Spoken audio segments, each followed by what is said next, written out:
Hello, and welcome to another exciting episode of the Comic Book Chronicles.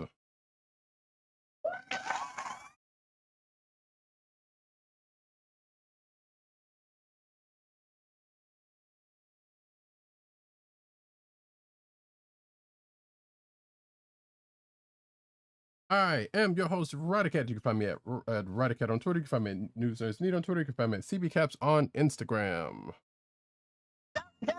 With Columbia down the way. And the sound effects you've heard come from the host with the most sound effects, Agent_70 on Twitter and Instagram. What's up, everybody? Co-hosting from the borough of Kane. Tim's for my hooligans in Brooklyn. Yeah, I don't know if we're going to have the same Kang as we originally started off with, if certain reports are the case. But we'll get into that at some other time or. You can find this here podcast on the Coastal Podcast Network at cspn.us. Do it today. You can also find this here podcast on your podcast proposal place of choice, whether it be Google Play, Apple iTunes, aka Apple Podcasts, Spotify, or the Coastal Podcast Network SoundCloud page. Make sure to click like and subscribe and to give us all the 5-star positive reviews. It really does matter on Apple Podcasts. And everywhere, but especially there. Normally you'd find us recording every Thursday night, 9:30ish p.m. Eastern Standard Time on the Twitch channel, the Twitch channel, twitch.tv/Comic Book Chronicles, and the YouTube channel, youtube.com/TheKliqNation. Again, please click like, subscribe, hit the follow button to make sure that we are on, that you follow us, and you know that when when we are online. That is the notification bell. And apparently it is Max Eve, which I totally forgot. They're still going with that, huh? So, anywho's, folks, we are going to dive into our first segment kind of briskly and maybe a little furious, actually. I don't know, but you'll be the judge of that. I mean, it's been an interesting few days, right? So we went on movie protocol last week for the express reason of going to see the latest installment of the Fast and Furious franchise, proper, not spin-off, but proper Fast X, aka Fast 10. Although there might be a spin-off coming out of it.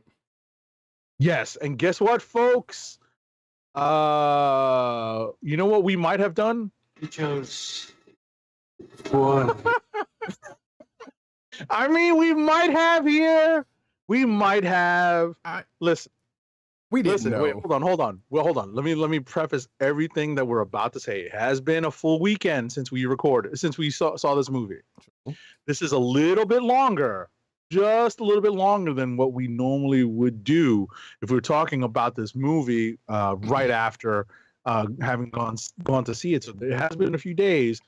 We will probably speak in very, very, very light, spoiler light descriptions of this movie, but I'm going to ring the spoiler bell just in case you don't want to hear a thing about Fast X. So here we go. Spoilers incoming in 3, 2, 1. So I'm going to let Agent 70 kind of get his shots in. But first, let me go ahead and get mine out of the way because I know he has a good bit to say, and then I will chime in at points. First of all, we gotta do the prerequisite. How packed was your theater, or not? For an opening night, it was a later showing. It was an 8:30 showing, so it ended up starting almost at 9. We had not a full theater, but we had a pretty good audience. I would say between 75 and 80% full. Gotcha. Well, I went at 2:00 in the afternoon, so there was a actual handful of people there. Right. And this was one of the parts that I was going to tell you when we got on here. At least 4 people left.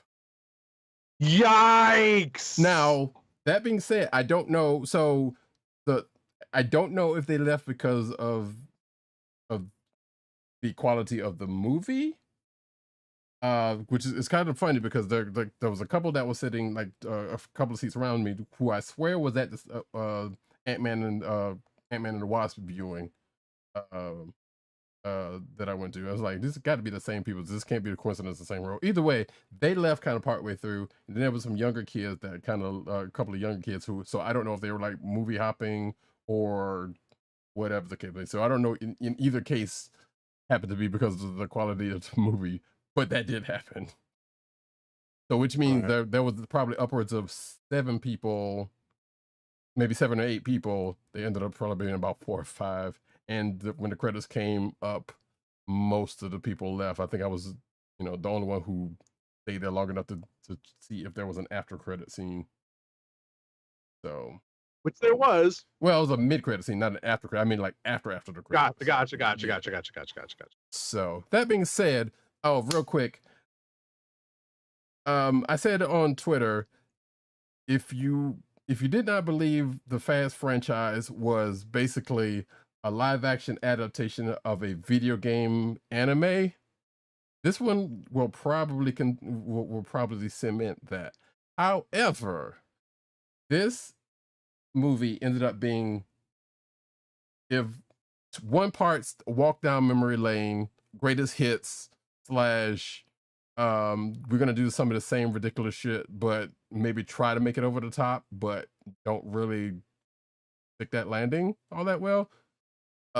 Somebody clearly played some Rocket League for you video game players out there, because there is that, and that's not necessarily a spoiler because part of it was in the trailer, if I'm not mistaken.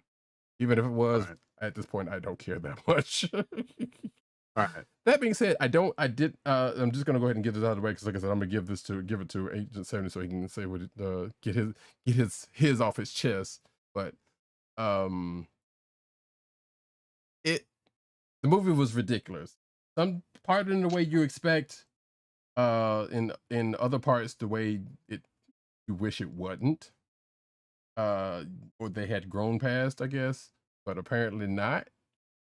And yeah, I don't know. As the Agent 70 has also have seen, there's been a lot of positive, a lot of positive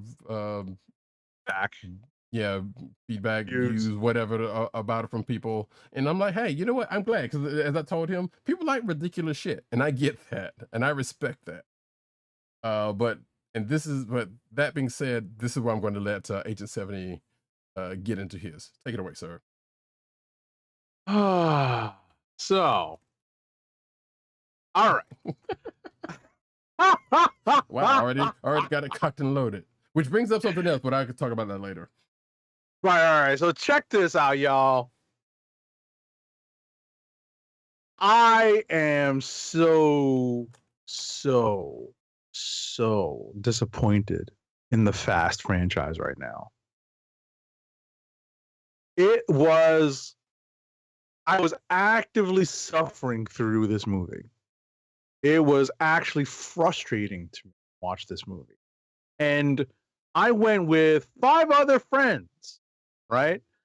And the 6 of us walked out of this movie almost like basically unanimous that this was the worst Fast movie of all, right?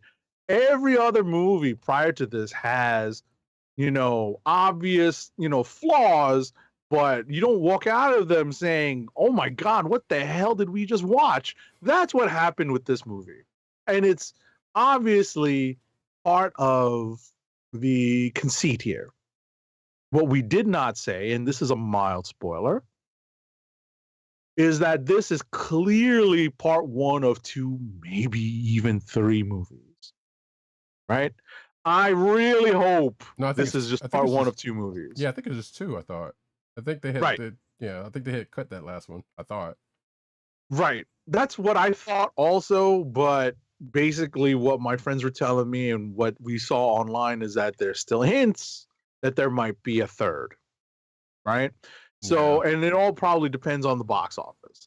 But ultimately, that is probably one of the big reasons why this fell flat to me, because there are so many cliffhangers at the end of this episode. It's what it is. It's an episode of movie. It's an episode of movie. Mm-hmm. This particular movie leaves off on several cliffhangers, leaves several dangling plot lines hanging for resolution in the next movie or movies. And that was just so dissatisfying to me. Like, we don't even get to a point, right, where it feels satisfying to leave off of so that we can carry on into the next movie. I think that one of the things that, I couldn't put my finger on exactly what would have been different if Justin Lin had stayed on, but I feel like there would have been more energy from the entire cast and the story if Justin Lin had been able to stay on as director, right? Obviously, he still gets writing credit for chunks of this movie, so that means there are elements of this movie that he probably wrote and had a hand in putting together, so he does get credit there, and he is still producing it. But he left the direction of this movie over creative differences with Vin Diesel, and I really thought that showed. I really did. There is, it's hard to put into words, what I was feeling and what we felt as a friend group watching this movie, because all of the criticisms that I had were multiplied tenfold sometimes by this group, because I came out being frustrated. They were all frustrated. I came out thinking it was just a little too ridiculous, and even they thought that. But so many people seem to have the same idea, because they're having trouble figuring out how to top themselves. Because where do you go after you go to space? Spoilers for Fast 9. Right, Fast 9, not Fate of the Furious. It was Fast 9.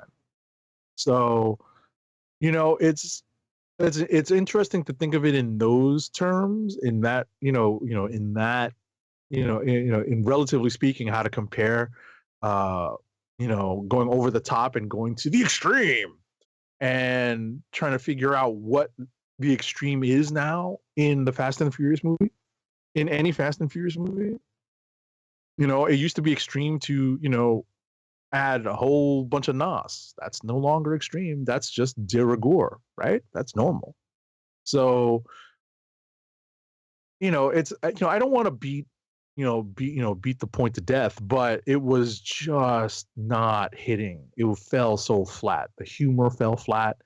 Tyrese's humor fell flat. Luda's humor fell flat. The best line I got, the most fun I had during the movie was something to do with Han and his dating life. Oh, yes. Right at the beginning, I laughed at that. I was like, oh, okay. Mm-hmm. I laughed at that. That might have been the only time I laughed in the whole movie. All of a sudden he starts getting likes and dings, and I was just like, ha ha! And that hits a little too close to home, and then it gets called back later with another character. Exactly. You know what I'm saying? So it's interesting that that I didn't find myself laughing at much of anything during this movie. And the bits that they tried to inject, the bits of humor they tried to inject, just did not hit at all. I don't know if it was bad timing, bad delivery, or bad writing, or a mix of all three. Mm-hmm. Yeah. Like, I don't know if I forget what Louis Leterrier is the director on this, and I don't know if maybe he was lacking on getting them to really yuck it up a little bit for some of those scenes. Mm. So. I wonder when he came in on it also, because some of the stuff had already been kind of once Lin and Vin Diesel kind of had their falling out, some of that stuff was kind of at least already in the works, if not already shot. So I don't know. I'm not saying taking the blame off of how they handled it, but like, I'm kind of wondering where this person came in to be like, well, I got to do something with all of this, so I don't kind of let it just get out there. Yeah. So I don't, like I said, I don't want to keep, going in and hitting them with low blows. I will say though that, I do think this is the worst of all the Fast movies, even worse than Too Fast, Too Furious, worse than Tokyo Drift, definitely worse than Fast and Furious. Fate of the Furious and Fast 9 were tough. Some parts of them were tough watches, you know. But this is a tough watch overall, man. Just altogether, it was tough. Very. So let me just say a couple of things here and there. Especially, let's go backwards. Because you mentioned Fast 9. There was a part in Fast 10, Fast X, that I thought we were going to get some sort of payoff from the end of Fast 9. And we kind of didn't. And we didn't get it in a way that probably should have. What's that? Justice for Han. We may get more. I know. That's the thing, because I feel like that was left unfinished. Well, but given how, if I remember, see, I meant to go back and watch Fast 9 because I could have sworn there was an end credit scene in Fast 9 that kind of set up the part that happens in this movie. Yep. But when that part of the movie came up, I was like, this is how they're gonna handle that? Really? I'm like, come on. And going to the point, like, if they were going to do it, they should do it right there instead of waiting to whatever next movie or two. Like, yeah, I can see. It doesn't sound like. Oh, first of all, shout out to Benji Games too, who's in the chat as always. Good to see you. What's up, Benji Games?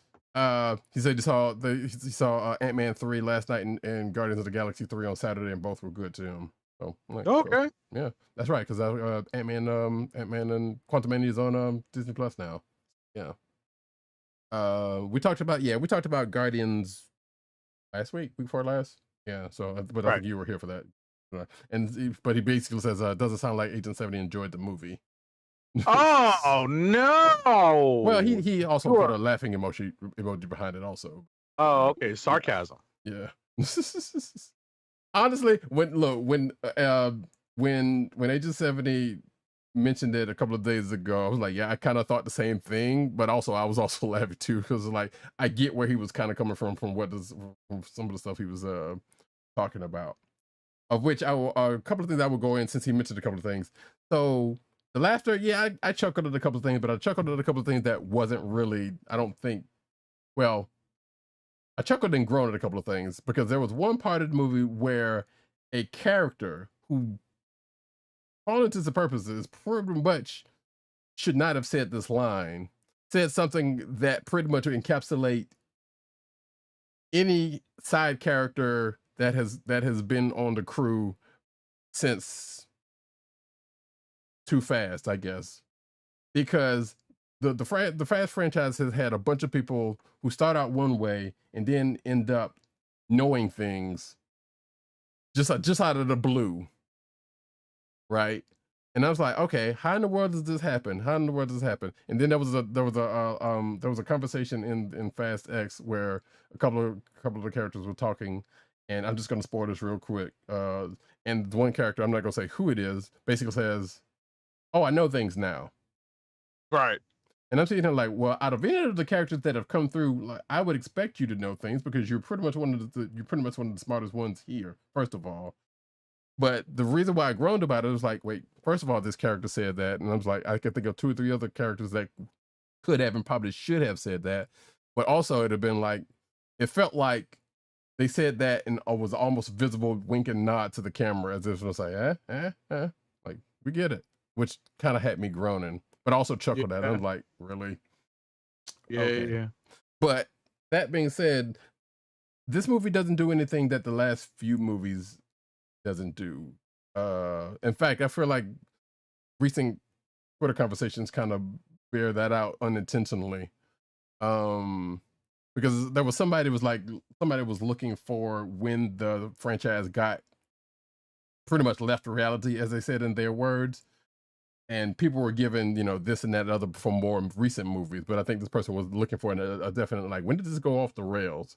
And I'm like, I gave a couple of recent examples also, but also said Race Wars, because that was a whole crazy thing. That right there was very much a departure for you know, apart from the reality. Like y'all didn't think about that too swiftly, did you? When y'all thought about that? Right. But the first movie, not so much, right? well, no, I think that happened. Race Wars was like 5 after Letty came back. I think. No, but the term comes from the first movie. No, I thought you sure? Yes. Okay, That's a callback. Well, I know that, but I remember it from the term for their racing contest at the end of the original Fast and Furious is called Race Wars. Right. And even then I was kind of like, ooh. Okay. Okay. It's 2001, you know? Right. So if that's the case, then clearly this thing's been off the rails over there. Because I remember the term, but I remember maybe I remember the callback to it from a later movie. Then if that's the case. Right. But regardless, yeah. So I was going to say finish your point because I just thought of a couple and then we'll move on. Yeah. But that being said, there's like I just have to say, don't want to beat it up too badly because I actually. Even with, so this is kind of the thing. You go into these movies, or at least I go into these movies, turning off my expectations. You know, turning off it. And this is from a comic book fan. This is from a video game fan. Right. You know, we have seen some ridiculous shit in comic books, but we expect that in cases. But there's some stuff where it's like, this is too ridiculous. That's kind of how Fast X got in certain spots. Yep. For me, and apparently for Agent 70 also. Right. So, and I think my last point was that, like, even with that, I still enjoyed some of it. I still found some groaning moments, especially with a certain cameo that pops up. Because I'm like, okay, now y'all just jumped all the way over the shark and back, and just like, all right, ridiculous. Right. But as far as the beats of the movie is concerned, like we've pretty much seen mostly everything that happens, including the trips down memory lane that they took. Like, hey, remember this, remember that. But the only reason why that was fine in this particular movie was because they're closing out the series. I get it. It still doesn't make it any better because a whole chunk of the movie, especially in the beginning, was that. And a couple of calls back later on in the movie. So I was like, yeah, okay, I get it. We're closing this out. You're trying to, you're trying to make it about something, isn't it? Other, but at the same time, been doing that. And of course, family, of course. Always said. So, if you had a bingo card, you could be like, blink, blink, blink. You would have probably covered the whole card if need be. Yeah. I don't know if we're talking about the same cameo appearance, but there was one groan-inducing cameo appearance by one celebrity. Yes, we probably are. Blonde-haired, not attractive. Mm-hmm. We have said on the show that we don't like him. Blonde-haired person came on screen, and I was like, oh. Punchable face. So, that's one thing. Second thing is, and maybe this is just as to pile on the DCEU, because as Eclectic once said, DC stays losing.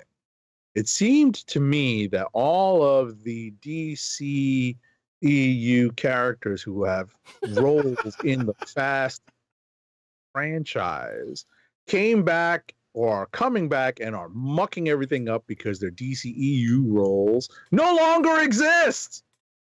And not only that, but we have one character that was all the way through this movie playing off of another DC character. A little too much. Like, went a little over the top with it. And not well. Yeah. Like all of these DCEU characters, I mean, with the exception of maybe Peacemaker, because Peacemaker was just silly. Like, there was a one music drop during this that just made me groan. Oh, he was channeling Peacemaker hard on that part. If it's the same drop I'm thinking about, yes. Yeah, and I was just like, oh, not the funky punch.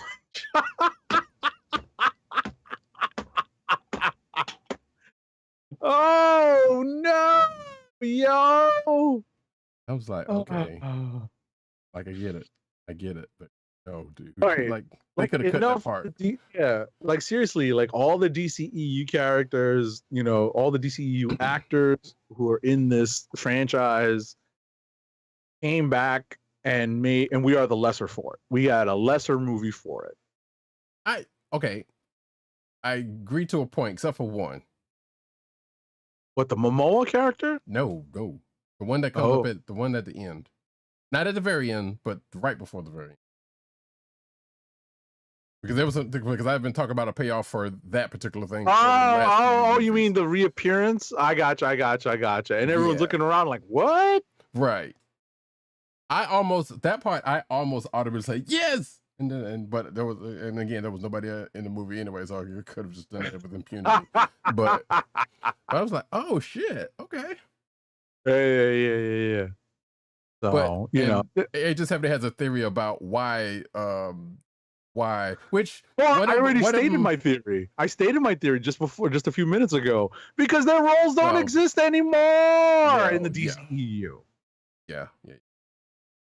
That's why they back. Yeah. So, but although one of them was a known quantity already, because I had already been seeing articles about one of them being back. I had no idea about the one of them being back, because it was a surprise. One of them was the one scene. Right. Yeah. One of them was the other one that may or not have had some beef with one of the stars. That one was a known issue. Was a known quantity. All right. So that being said, we'll see how all of this pays off. We'll see how it pays off. This before we go, I can't believe we talked this long about this terrible movie. Hey, we've done treasury editions about these crazy dumb movies. So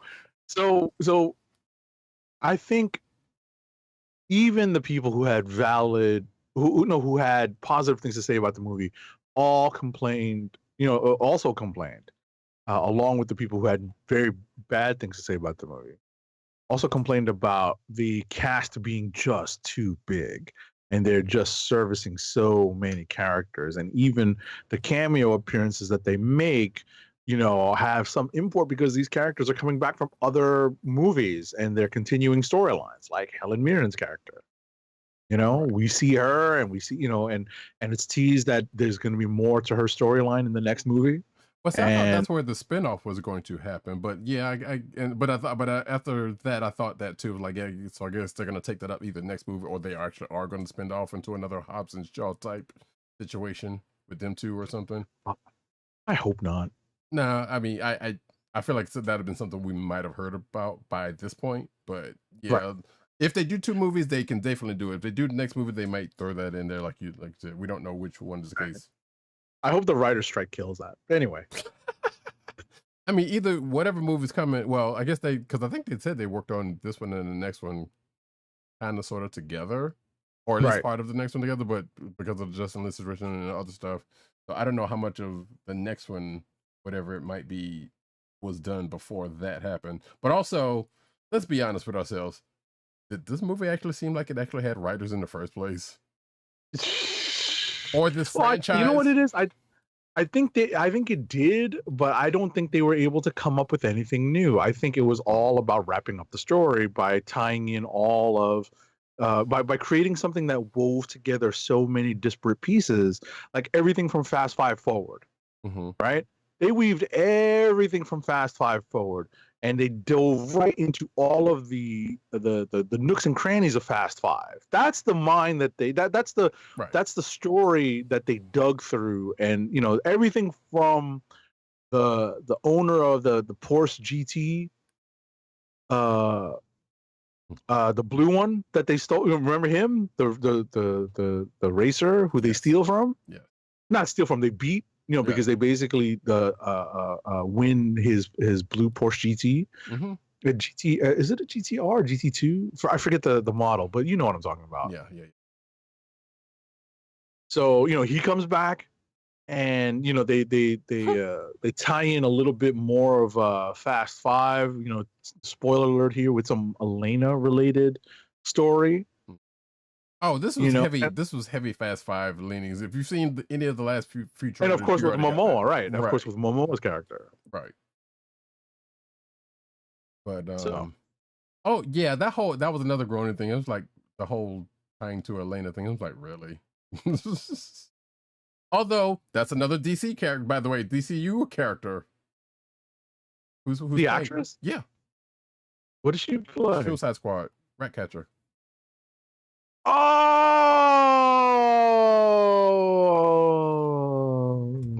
So See, I told you. Any of these DCEU actors portraying DCEU characters brought nothing to this movie. Oh my god. So I saw her name. I was like, oh, okay. Because I was like, why did she look kind of familiar and not outside of who she's supposed to be related to in this film? But okay, gotcha. So yeah. All right.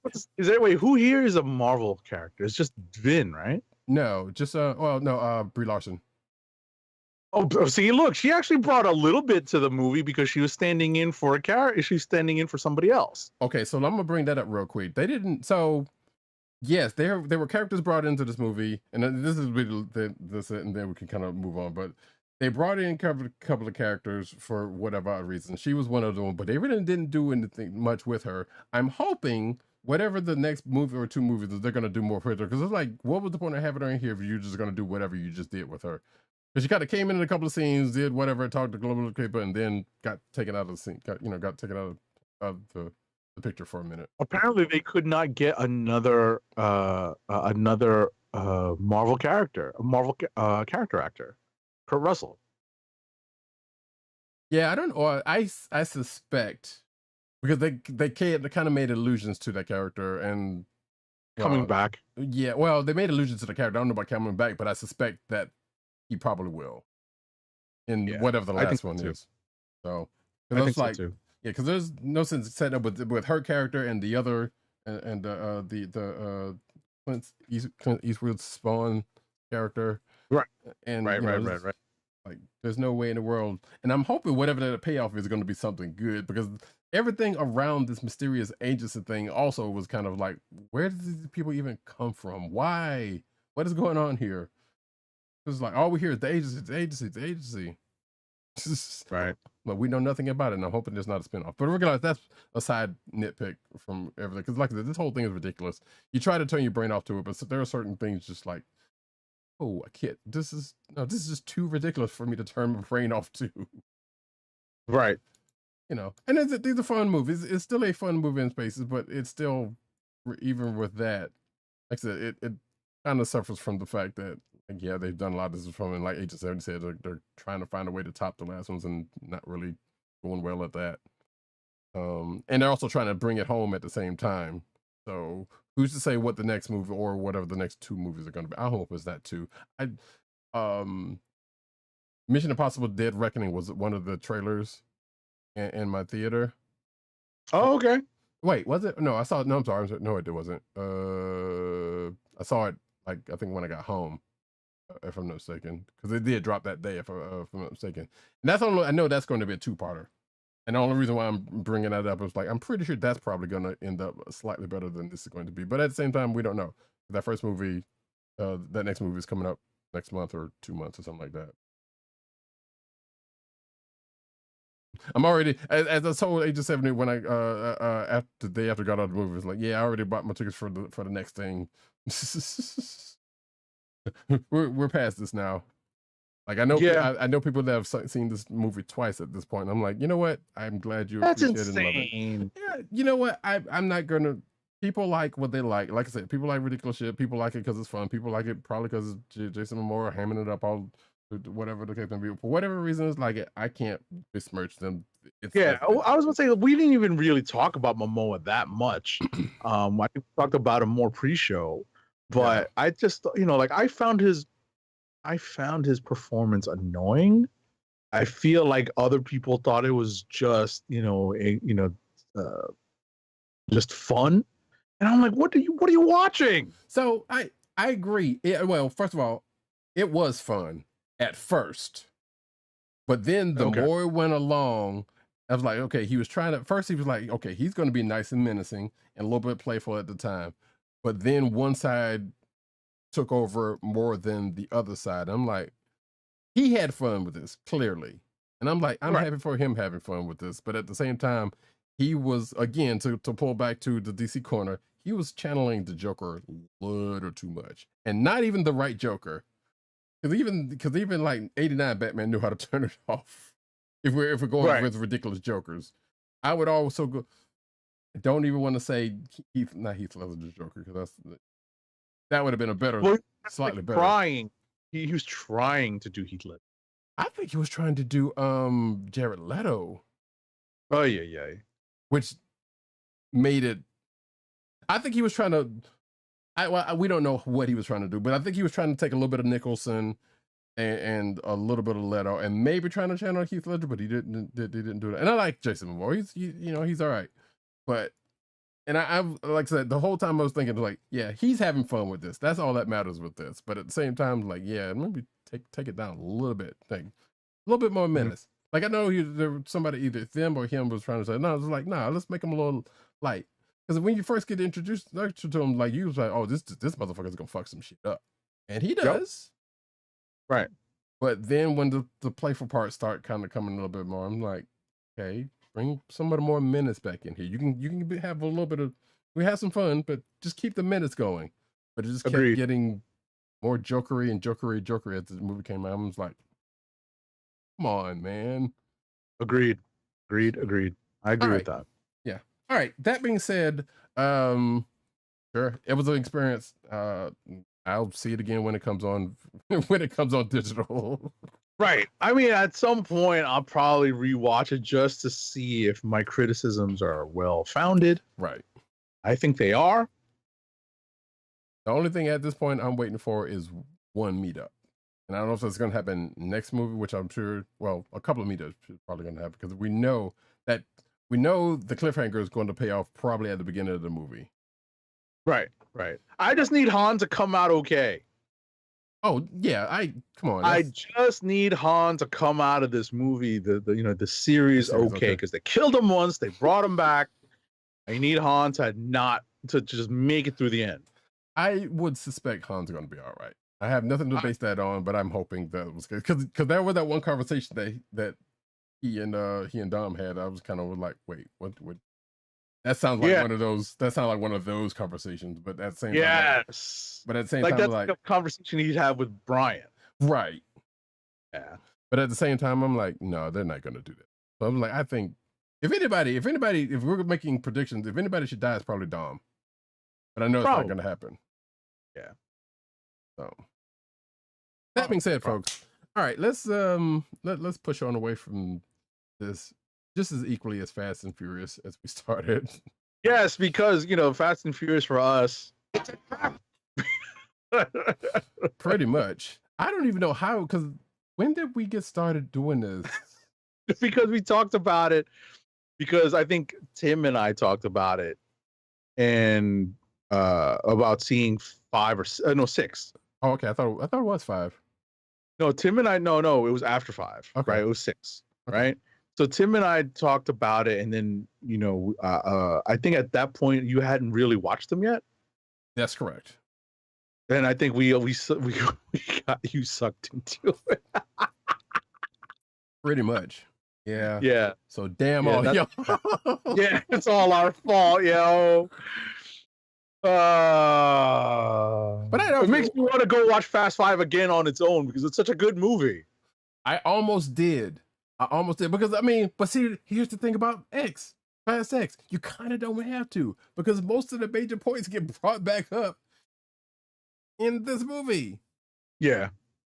There's some little bits in here you'll miss out on, and this and that, or whatever. But who else? I was about to say, who else? Another DCEU actor, right? The guy who plays Jack Reacher, the guy who plays Hawk from Titans is in the movie. Wait, really? More DCEU actors. I don't know that dude. Was that Ames? Yes. Okay, because I thought he was a wrestler. I did not know who that dude was. No, that's the guy that played Hawk from the Titans, like Hawk and Dove. Like Dove was Minka Kelly, who's still incredibly hot. He played Hawk. Okay, that kind of explains some things then, because like I thought that I was like, maybe this is probably some wrestler I don't know about. Right. No, he is. For an actor, he is pretty like big and jacked. Right. Okay. Yeah, like okay, there's the part with him that I was like, you just okay, sure, you walked away out of that, even though whatever happened, but it was like, but again, even with that, guess what? Some things that he even mentions himself that happens throughout the whole franchise happen still, even though he called it out. Yep. I'm just like, come on. You called it out earlier, and here you are. What are you doing? It's just so silly. Yeah. Oh, anyway, God, yeah, let's have fallen back into the trap. It's a trap. Okay. Yeah. Get us out of here. Yeah, we're gonna... Get us out of here, Lando. We are going to move on to the books of the weekend of in this. Right. Go fairly quickly here, folks, because we've been lingering on Fast 10 for a while. Yeah, it's kind of ridiculous. So we're gonna start off with books with, as I mark the time, Fantastic Four #7. Fantastic Four #7 is written by Ryan North with art by Iban Coelho. Colors are by Jesus Bertov, and letters are by our favorite lettering paisan, VC's Joe Caramagna. So I will tell you all off the bat, this is a candidate for Kliq of the Week for me because I had a ton of fun with this issue. It is so well written, so well written. In fact, it is a Fantastic Four issue that only touches briefly on the members of the Fantastic Four. Instead, it does, in fact, focus on their greatest nemesis. One, Victor Von Doom. And some time travel shenanigans that would go so well with Kang, but instead it's Doom. Although, oh wait, no, I'm thinking of another. Sorry. Anyway, yeah. So we knew Doom was coming this issue. We knew pretty much that, like, yeah, he's gonna pretty much do some things. You know, it was kind of hyped up in a way that even he in this book kind of says, like, no, I'm gonna do this thing. I'm gonna do this thing. I got this. Yep. And then found out the error of his ways. But nevertheless, you know, we did not expect what he was going to do, and I guess we should have, or I guess I should have, I don't know. Expected what he was going to do, and come to find out how well that works out for him through the rest of the book. Right. And what's funny is, you know, he does use a mixture of mysticism and science, but mostly science in this case, but just, you know, under the guise of mysticism to introduce this technological weapon against the Fantastic Four.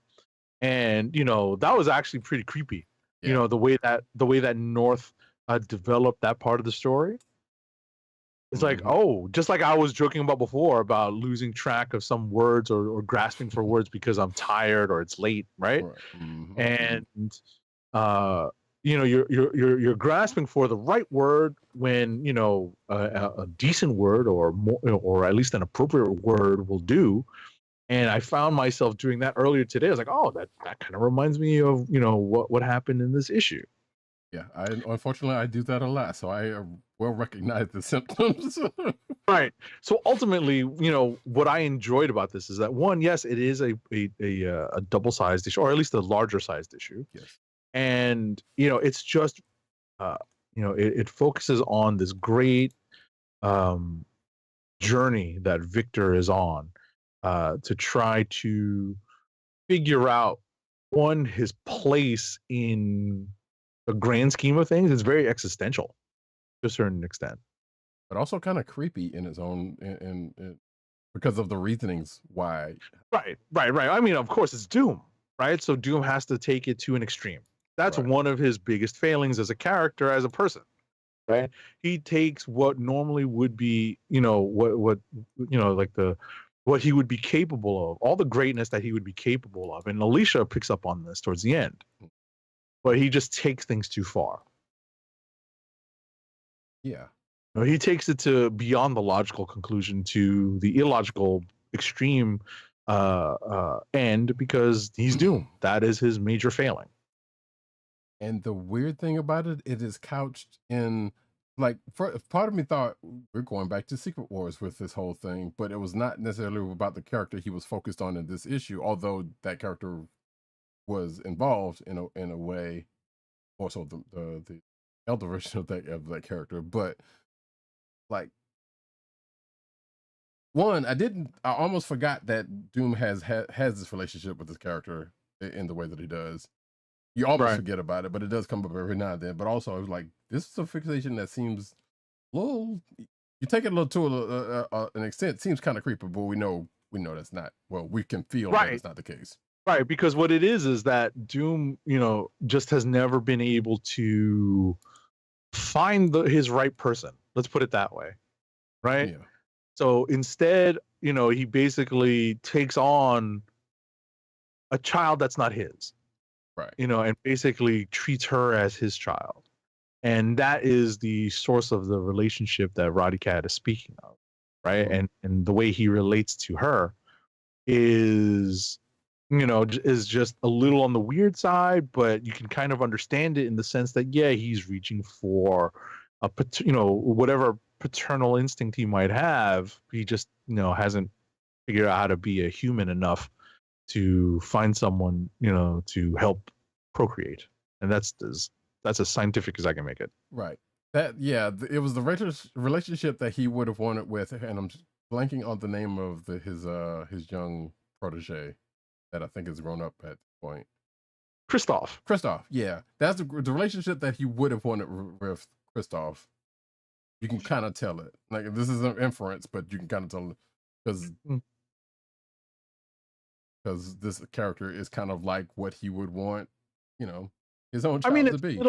To me, in my opinion, it's a little different because Kristoff is, like already kind of grown and developed, and he's trying to mold him. Right. Where, this character, he even says it during the story. He's basically been there since birth, and he's been trying to influence and raise, even from afar. So that's why I see it as more of a father-child dynamic that he's trying to foster, trying to develop. And like I said, and we're not speaking ill of single folks who become parents by adopting, but that's essentially what he's doing here.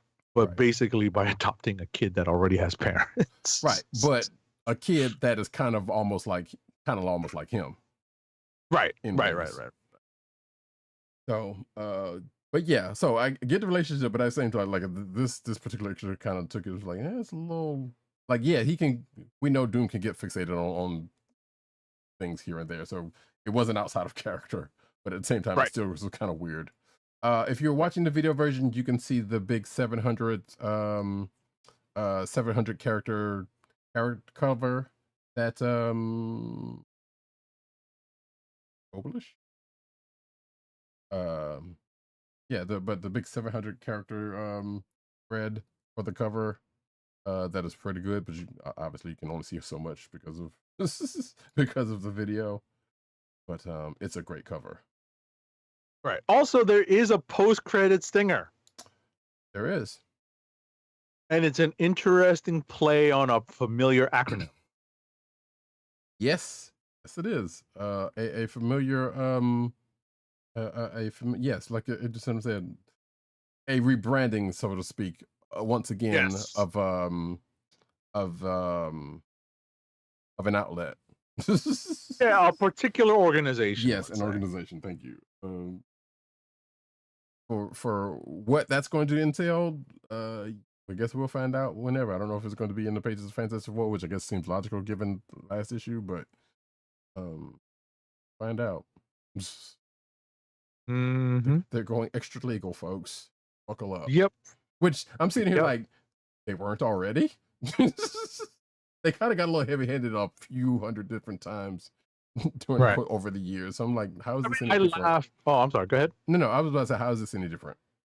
Right. I laughed at some of the reasoning that one character gave. Like, it makes the acronym work and it saves the American taxpayer some graphic design money. I kind of giggled at that. Right. Yeah, that cover is pretty dope, Benji. I like this cover. I would like to see that as a poster. Yeah, I got to pull that cover. I haven't seen. I saw it very briefly. Mm-hmm. I can Also, see you afterwards. But anywho's, that is Fantastic 407. It's definitely a great book to pick up. You don't necessarily need to know everything that's happened prior, but it would help. For the first 6 issues. But yeah. Yeah, I was about to say, you know what? I don't even think you do. Yeah, I think it's actually fairly new reader friendly. Yeah. You know, it's funny they even dropped mention of the Reckoning War. I was like, oh my god, the Reckoning War. Right. Which is fairly recent, but still, it was like, okay, yeah, you went some places with this. Yeah. So, yeah. Boy, howdy. All right, folks. Now we're going to get into. Oh, I'm sorry. Did you got something else? No, I'm just waiting for the cover for issue number 700 to load so I could take a look at this. Wow, that's pretty intense. Yeah, that's that's pretty intense. Like, it's, you know what it is? It's not an action shot, but it's still pretty intense because that is a lot of characters. George Perez would be proud. Yeah, I feel like that would be in a whole hot move cover for a certain section. Yeah. That's pretty intense. Now do something. Well, they already did an Avengers thing. I was about to say do that for the Avengers, but they've already done a couple. Speaking of Avengers, yes, I did kind of plan that, but not really. Avengers #1. We're going to next. Yes, so this is the latest Avengers reboot. So Avengers #1 is written by a favorite writer of ours over here at the Comic Book Chronicles, Jed MacKay, with art by C.F. Villa, colors by Federico Blee, and letters by VC's Corey Petit.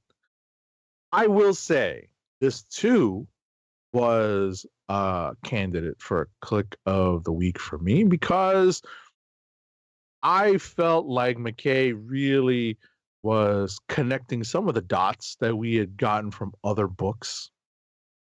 Right? There are some, kind of not plot lines, but definitely plots that were carried forward in like little half measured steps here in this book from other stories, namely the most recent Black Panther run, and the current Captain America Symbol of Truth run carrying forward, as well as some stuff that's been happening in Thor, and even some stuff that's been happening in Iron Man to a lesser extent. But ultimately, Roddykat will mention one of his favorite concepts in a team book occurring here, and I'll let him talk about it. But I just enjoyed the execution of it. I thought that this issue really did an excellent job of laying out why one Cap was chosen over the other. It was just very straight. It was very plain and straightforward. I kind of finish what you was gonna say, because there was something about that part I kind of wanted to mention also outside of that. Yeah, I was gonna say, hold your thought. Go ahead. And I will finish by saying that this is, if there's one thing that Marvel has been doing, but I guess in the wake of Bendis's New Avengers, most of these lineups have been like pretty full of powerhouses, right? These are some really kind of heavy hitter laden Avengers lineups that we've gotten, even post Hickman. Some people would say, yeah, it's mostly the movie Avengers, right? Especially with the, with the leading role that Carol Danvers has taken.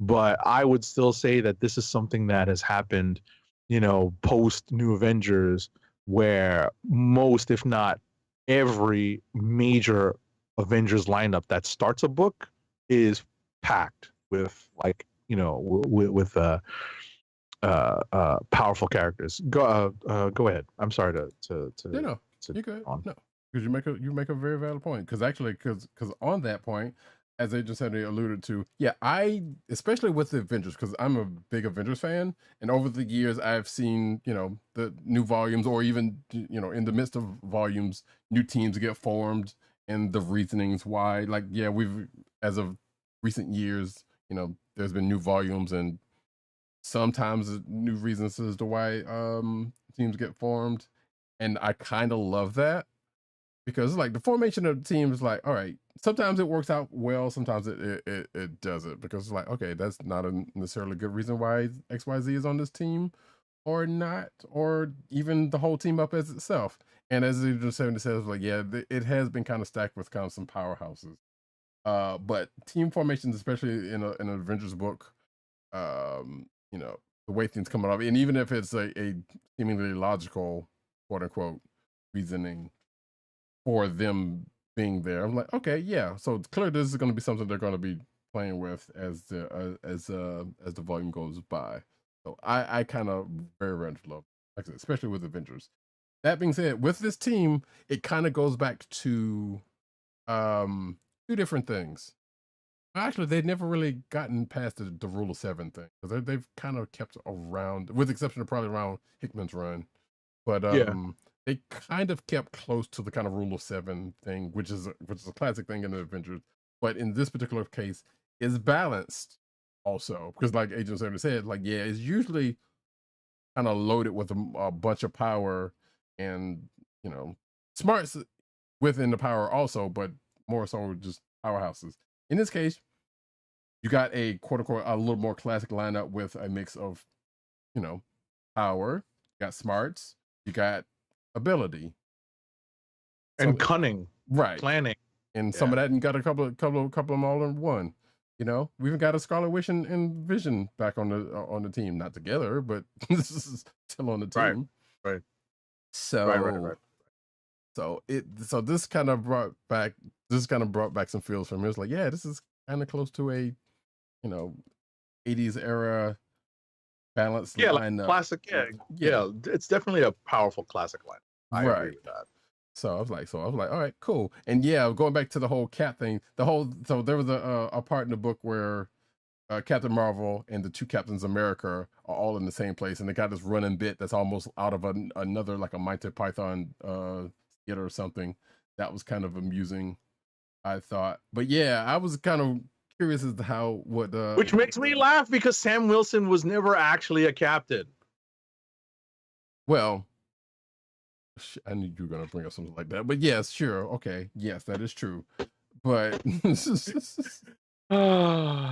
but nevertheless, he has the title now, whatever. I know. But the fact they were all in there, doing what they were doing, and it was all the whole running captain joke was kind of amusing. I'm like, all right, okay, that was pretty good. And even Steve was kind of like, all right, I get it, but okay. But yeah, I thought that was kind of strange too. But also, I was like, I was kind of bold to do it right there, right then. I was like, yeah, you picked the one cap over the other. Well, I mean, they had to give a reason for it, and I thought that was okay. Oh yeah, yeah, it was cool. What's funny is that, at least from my vantage point, the one I was just thinking about this as you were talking. Mm-hmm. The one lineup I can think of that was not like filled with like a presupposing like ridiculous level of power was probably the Avengers lineup that had Miles, Kamala, and Sam Alexander in it as prime members. That was the one departure I can think of where they went in a wholly different direction. Yeah, that was kind of a minty thing. Although they still kind of had a fair mix of power, and when it was kind of, I guess it did kind of lean a little bit more ability / power side than power. Because I mean, Sam's Sam. Right, no, they're not slouches. Right. They're not slouches, but we're not talking like, an Avengers team that, can confidently go up against Terminus, Which, getting to that point, yes, once again, Terminus, after back in the 80s being an event, is the first issue punching bag. Yeah.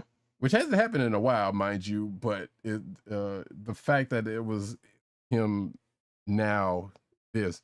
But then again, that's Jed McKay, and that's also, there's been a lot of deep cuts. Well, this is not a deep cut, but this is enough of a deep cut to be like, huh, that's funny, to me. Because like I said, Terminus was an alien that was an event back in the day. It was an annual event. Right. At one point. So it was like, huh, all right. Been reduced, which had been reduced for quite a while, so that's not saying much. It was just funny to me.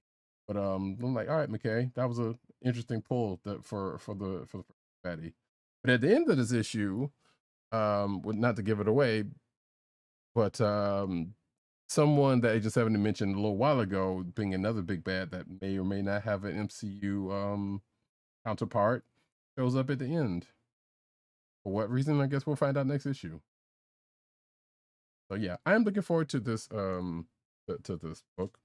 Like I said, as an Avengers fan, as a fan of Jed McKay, C.F. Villa's art was pretty great.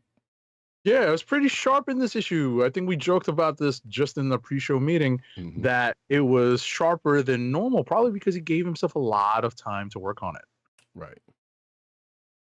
Yeah, you don't fuck up an Avengers book. Come on. Yeah, especially not a number one. Right. So if that will that continue to, like, Villa's art is usually pretty good. Like I said, sometimes look a little rushed, but yeah, it's generally pretty good. So I don't expect it to be too bad going forward. No, same here. All right. So what do you think? Rapid fire? Well, no, let's do Titans real quick. All right. So we're shifting gears over into the DC corner of the comic book universe. Titans #1 is written by Tom Taylor with art by Nicola Scott, colors by Annette Kwok, and letters by Wes Abbott. And this is part of the what is this rebirth? Dawn of DC. What's that? Dawn of DC. Dawn of DC, rebirth of DC. Dawn of DC line of book. And it literally is similar to Avengers #1 in that there is a little bit of team building in it. There is a little bit of, we're not going to use assembling it, but there is a little bit of assembly required when it comes to this current version of the Titans. And some characters are brought in, some characters refuse the call, which is normal. And ultimately they leave, Tom Taylor leaves in some ideas of why some characters decline the call. And, that's probably going to be fodder for future story. Oh, definitely. Especially what happens near the end of that book with another. Speaking of a DC character that was may have had the person playing them in the Fast and Furious. Right. Just so happens to come into play into this. Yeah, that stuff is definitely going to come back into the fold and probably together. But yeah, I enjoyed this issue. The Titans, Titans and Teen Titans was kind of one of those books. So like, I have always enjoyed what I've read of them. Like I can't sit here and say that I'm as big a fan as Agent 70 or even Tim Dog. But I've always enjoyed it, especially on TV whatnot. And now apparently they're taking over for the Justice League because of recent events.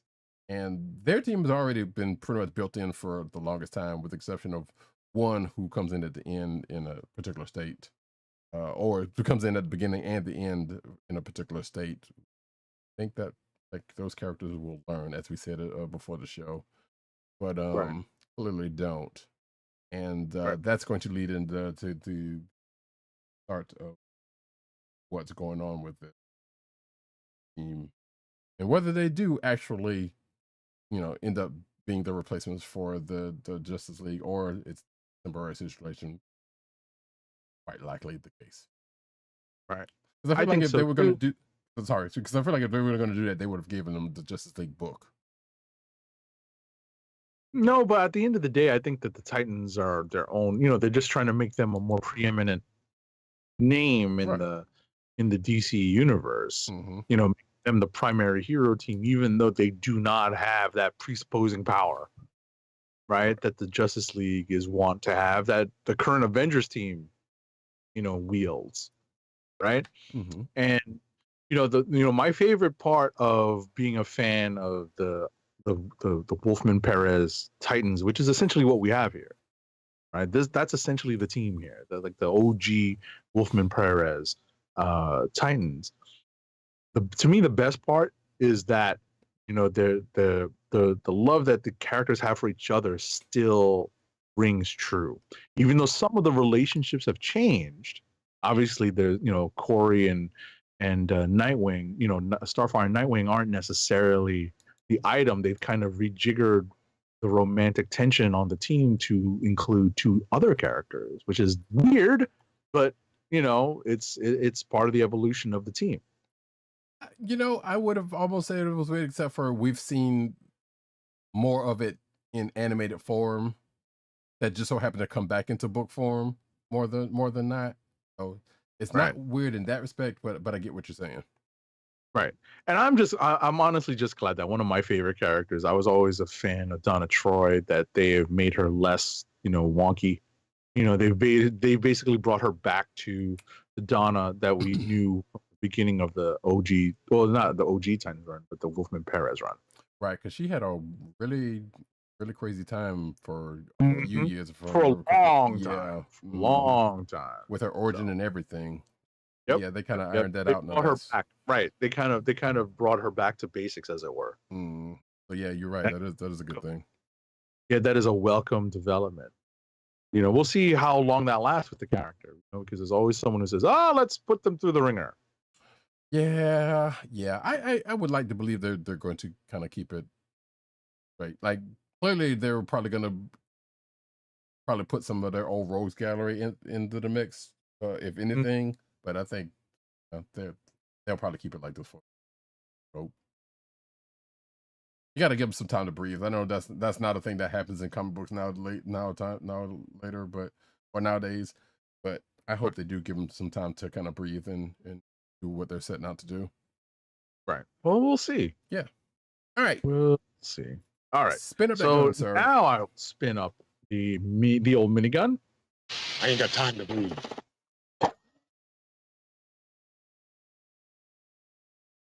All right. It is rapid fire review time, and we'll start off with a book that we both have in common. That is She-Hulk number 13. It's written by Rainbow Rowell with art by Andres Genolet and Joe Quinones, colors by D. Cuniff and Brian Valenza, and letters by our favorite lettering paisan, VC's Joe Caramagna. I don't necessarily have a lot to say about this because the way Rainbow Rowell is composing her run on She-Hulk, she is balancing some of the personal development of She-Hulk with some interesting action and superhero-y moments, and still weaving in some Jack of Hearts stuff. So every bit of those aspects of her run are developed here in this issue. And I'll leave it to Roddykat to add his thoughts. Yeah, it's clear they're going with a whole love triangle thing, or the beginning of a love triangle thing here. And in closing, I noticed there was an interesting analogy that that dealt with another relationship in the MCU, in the Marvel Universe, Rogue and Gambit, which I think I talked about last week, as a parallel. I'm like, yeah, okay, you pretty much signed where you're going with that, or partially what you're trying to do with that. So we'll see how it turns out. I don't think it's going to end well for one person, I suspect, but we'll see. All right. Okay, next up is Captain America, Sentinel of Liberty, number 12. It's written by Jackson Lansing and Colin Kelly, former guests of the Comic Book Chronicles. Art by Alina Erofiva, colors by Nolan Woodard, and letters by VC's Joe Caramagna, our favorite lettering paisan. So, I suspect that the end result of this Cold War story is the establishment of Sam Wilson as the sole Captain America. in the Marvel comic book universe, at least for a while. That seems to be where this is going, because what I think this story is meant to do is to create, reasons to to put aside both James Buchanan Barnes and Steve Rogers for a little while, and to let Sam Wilson thrive in the role, the sole Captain America, or at least the primary Captain America. So that seems to be it, because now Sam is the voice of reason. Like, okay, so Steve is now the overly emotional character here, because they're bringing in family and elements from Rick Remender's Dimension Z story, and and they're turning Bucky into something that he really hasn't been for a long time. So it's that's what I think the overall goal is. Whether or not they're able to pull that off successfully with a good story, I'll wait and see. I'll read, but I'm not necessarily keen on seeing where all this goes. I'm not 100% comfortable with Captain's America, but at the same time, if you're gonna let one thrive, go ahead. Right. Figure out something to do with the other. But you also know why, because of, once again, MCU leanings that are Right. on the The way. MCUification of everything. And what's coming on the way in the MCU in that respect. Exactly. So that's what I suspect is happening. It's just a matter of whether or not they're able to tell a good story along with it, and then we'll see how it all shakes out. Last but not least for me is X-Men number 22. It's written by Jerry Duggan, with art by Joshua Cassara, colors by Marte Gracia, and letters by VC's Clayton Cowell. So guess what, folks? I think this is actually an important issue to read if you want to figure out where a lot of the Fall of X stuff is going to come from. This may not be the best X-Men issue, but I think it is important to help. It actually does, in fact, move the X story forward. So if Roddykat has not read this yet, it's not on his list. But if he's behind, I would suggest catching up to get to this point and reading this issue, and you will see hints of where they're going. A lot of Sins of Sinister was kind of muck to me. Like it was just stuff I didn't want to wade through and figure out. But this issue does a lot to entertain and to kind of move everyone's story forward enough that it's caused me to re-engage with the story. So I'll leave it at that without spoiling too much, just in case Roddykat does in fact read this. And that's it for me. I forgot to mention, shout out to Mark Brooks's corner box covers. Let Mark corner box. Yeah, as his hashtag. I don't know if you follow him on Instagram. He's had that hashtag, and this has been some good stuff. Like you see, if you're watching the video version, you can see the X-Men one, good, and I think I showed the one for the Avengers earlier. Some good looking stuff. Bring back corner boxes also. But yeah, I do plan on reading that book. I was actually going to go back and reread Sins of Sinister for some stupid reason, all of it, because I totally forgot. Like I said before, I lost the thread. That's probably going to happen. As much as I hate to do that, I'm kind of stalling because this Guardians of the Galaxy number 2. Written by Colin Kelly and Jackson Lansing, as I just already said, former guest of the show. Art by Kev Walker. Colors by Matt Hollingsworth. And letters by VC's Corey Pettit. So, we still don't know what this whole group fall thing is. I don't know how many issues are going to go before we do. We pretty much got another mission in which unbeknownst to part of the Guardians is going to be for one way, but for a couple of others, kind of a I guess return to some old school leanings in a way, and the two end up coming together. Let's just say uh, by the end of the book. So it's still an interesting read. I'm just what I'm curious to see where what they're trying to do with it. Um, it feels to me like they're basically trying to channel Abbott and Lanning, the Guardians, and I but with also a well no that's pretty much it. I was gonna say with a little bit of the OG original Guardians mixed in, but the OG original Guardians was nothing like these. So we're still kind of getting into what they're doing, but they're not really going swiftly about it. But still fun. Yeah, I'll try to catch up because this is only the second issue. Right. Yeah, you're not really losing it. Next book, Star Trek #8, potential click of the week for me. Also, continued to be written by Colin Kelly and Jackson Lansing. This is apparently their week.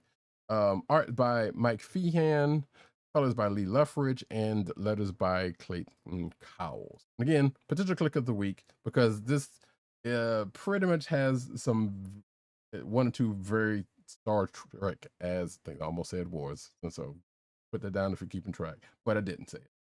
So this goes on trial by the Cardassians because of war crimes. If you know about DS9 and what happened during the Dominion War, it pretty much plays on that because this is kind of around that time still. Which is kind of the departure from the first arc of this book where they were going after the Klingons or whoever was killing the quote unquote cosmic gods or whatever the case may be. But they're going to get back into that with the upcoming event.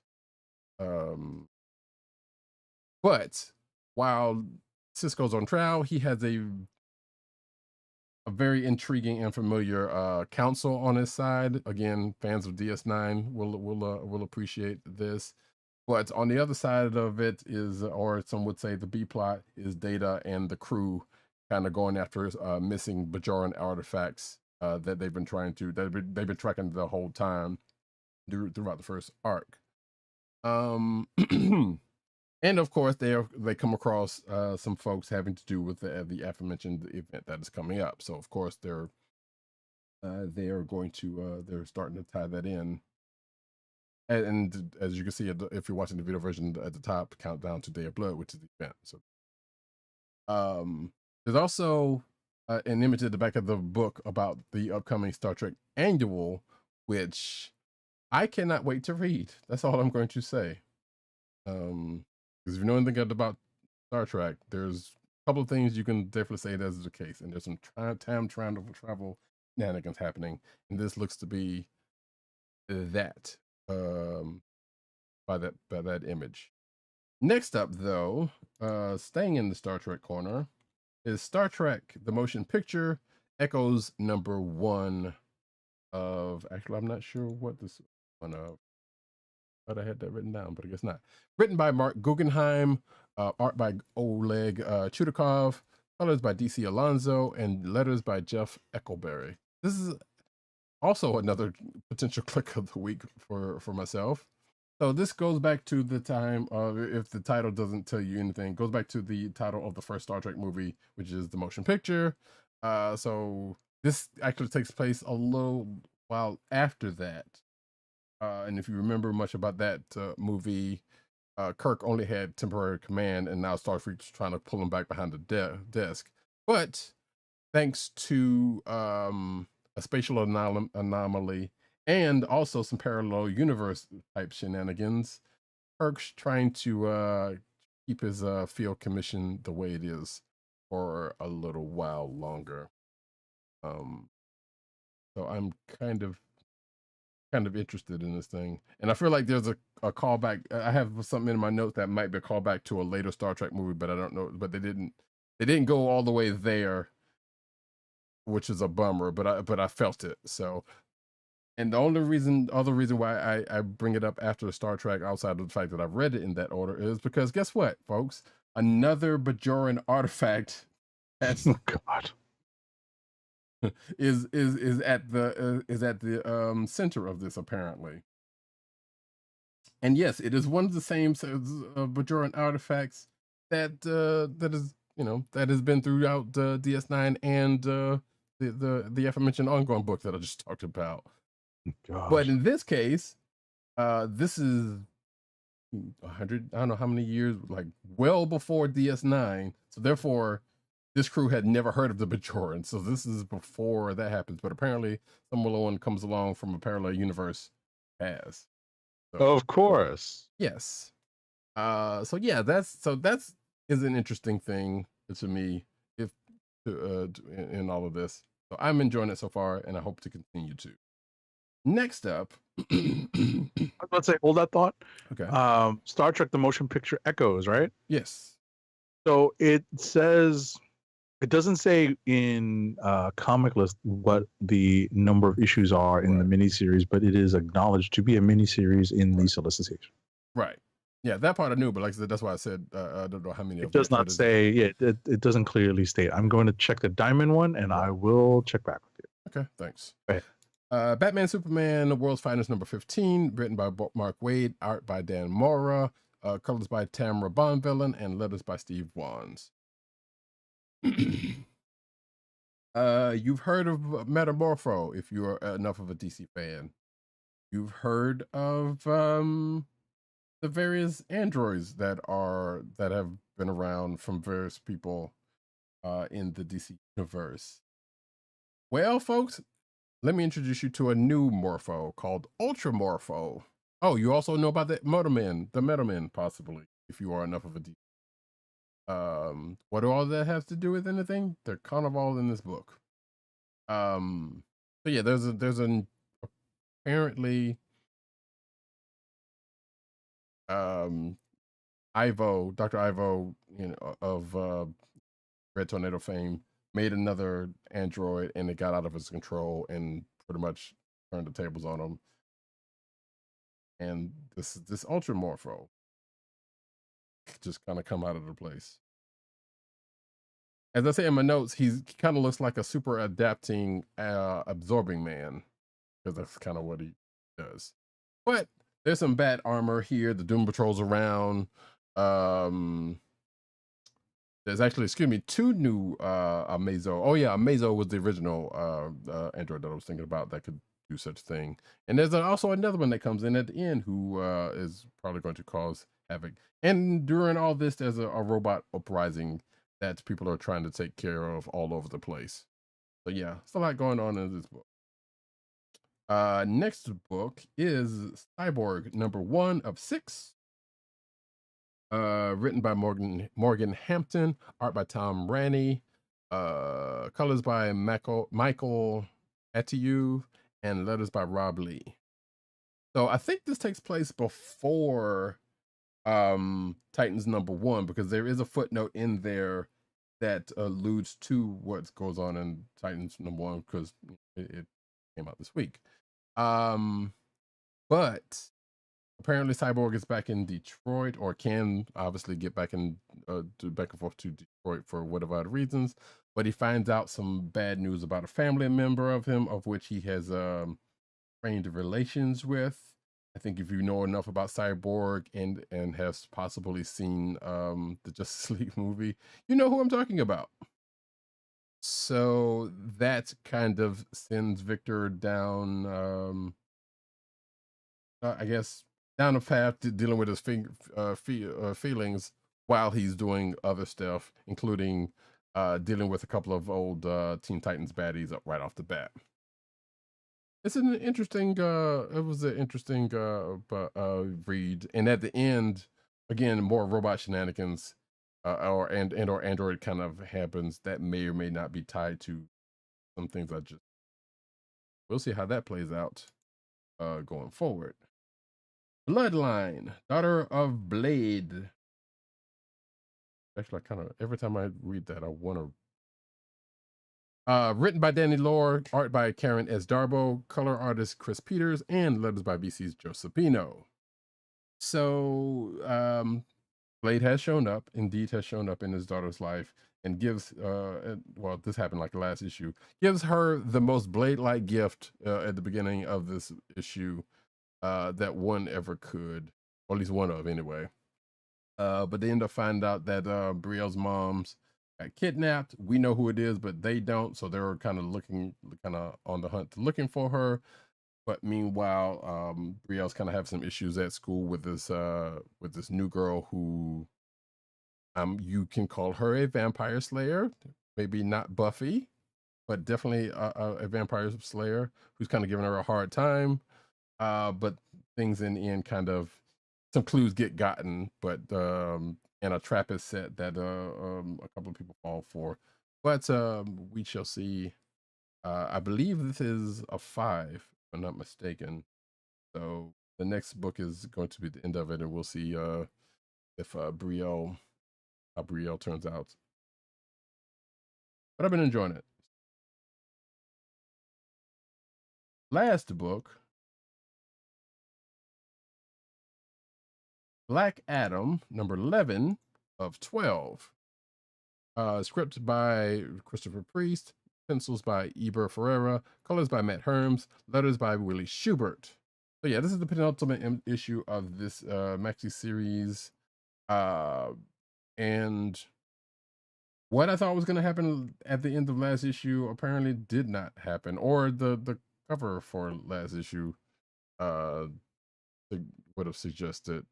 But which I guess is a good thing. Subvert expectations. So something happens between a couple of characters, one of them being Black Adam, and another character that has something to do with the new Adam, Malik, who is, I can't remember what name they fell on with his Superman name, but regardless, kind of trying to drive a little something in between them. There's these folks called the COD, who's been kind of hounding Adam because he made him and won't let him forget that he made him. And it's all leading somewhere because there's a lot going on in this issue, or in this book specifically, that is kind of a whole lot. But I guess you can kind of keep it together if if you got it like that. There's a couple of key parts in this issue, but also as things tend to happen, some action.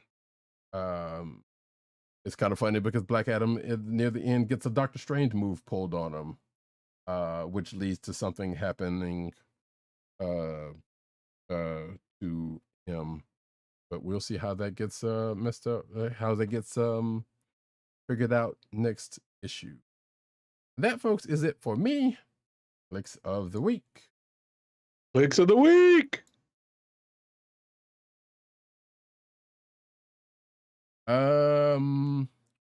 I put a call out to the other guys a couple of days ago, and I don't think they answered. That's okay. So yeah, it's fine. And with the way this thing kind of put itself together this week, yeah, it's been one of those. Yeah, we're going to be recording in another few days, so exactly. It's kind of an interesting time. Yeah, but I kind of had already stated my potential Kliqs of the week. Do you already have yours figured? I think. Yeah, so did I. My potentials are basically Avengers #1 and Fantastic Four #7. Mm-hmm. X-Men 22 is a surprising candidate because of how quickly I was able to re-engage with the X-Men story based on what was in the pages of this book.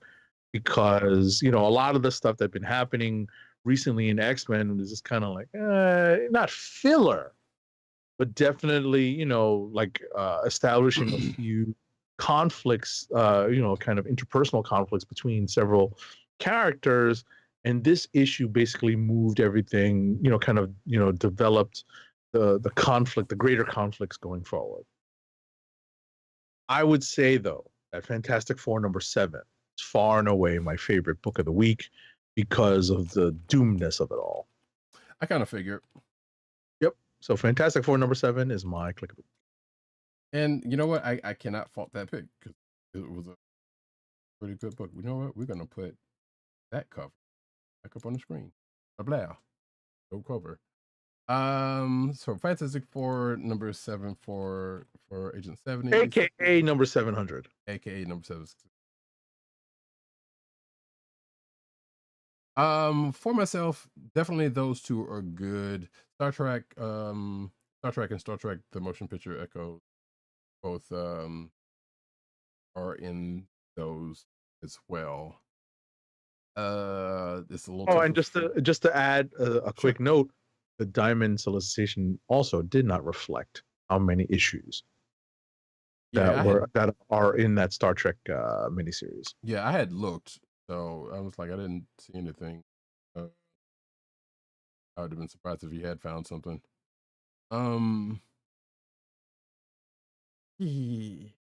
I said, between those books of Agent 77 and the two that I mentioned, both being Star Trek books, I'm like, yeah, man, this is toughy. But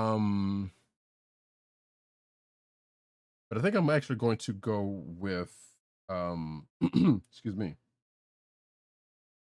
Star Trek number 8. Nice. Because there is a particular callback to a DS9 episode that I guess I should have expected was going to come up at some point. But you can tell Lansing and Kelly is like, yeah, okay, they've clearly watched some DS9 and some other tracks. So I was like, you know what? Good on them for that, for pulling that out. I was not expecting to see that, but yet here we are. And that is my click, and that is Clicks a Week. So what say we get an ad read out? Our first ad read of the night is for Funko, Fun at First Sight. It's your home for exclusive collectibles such as their world-famous pop vinyl bobbleheads, apparel including t-shirts, hats, and socks, and brand merchandise including custom DIY pop figures, art books, and skateboard. And now, for the listeners of the Comic Book Chronicles, you can enjoy 10% off your entire purchase when shopping at Funko. To place your first order with 10% off and to help keep our show free for you, go to our network website at cspn.us. That's cspn.us. Then click on the Keep Our Podcast Free link at the top of the page. From there, scroll down to the Funko link and place your order. When you get to the checkout, put in the offer code SHOP10 for your 10% off discount. Funko through cspn.us. Do it today. And now we get into the news.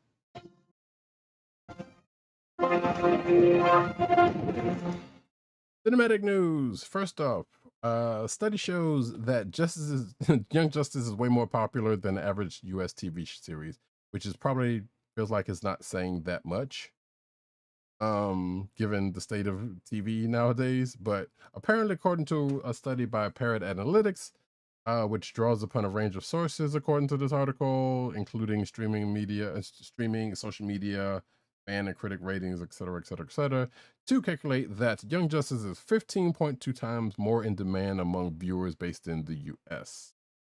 And yes, folks, this is a story that was dated May 11th of this year. So you would think, wait, isn't this kind of old or shouldn't it be? But no, apparently it's a recent thing because maybe they have nothing else to talk about. It says here that this puts Young Justice among the top 2.7% of shows in the US market, while its percentile rank among action adventure genre is equally impressive with 90.4.1.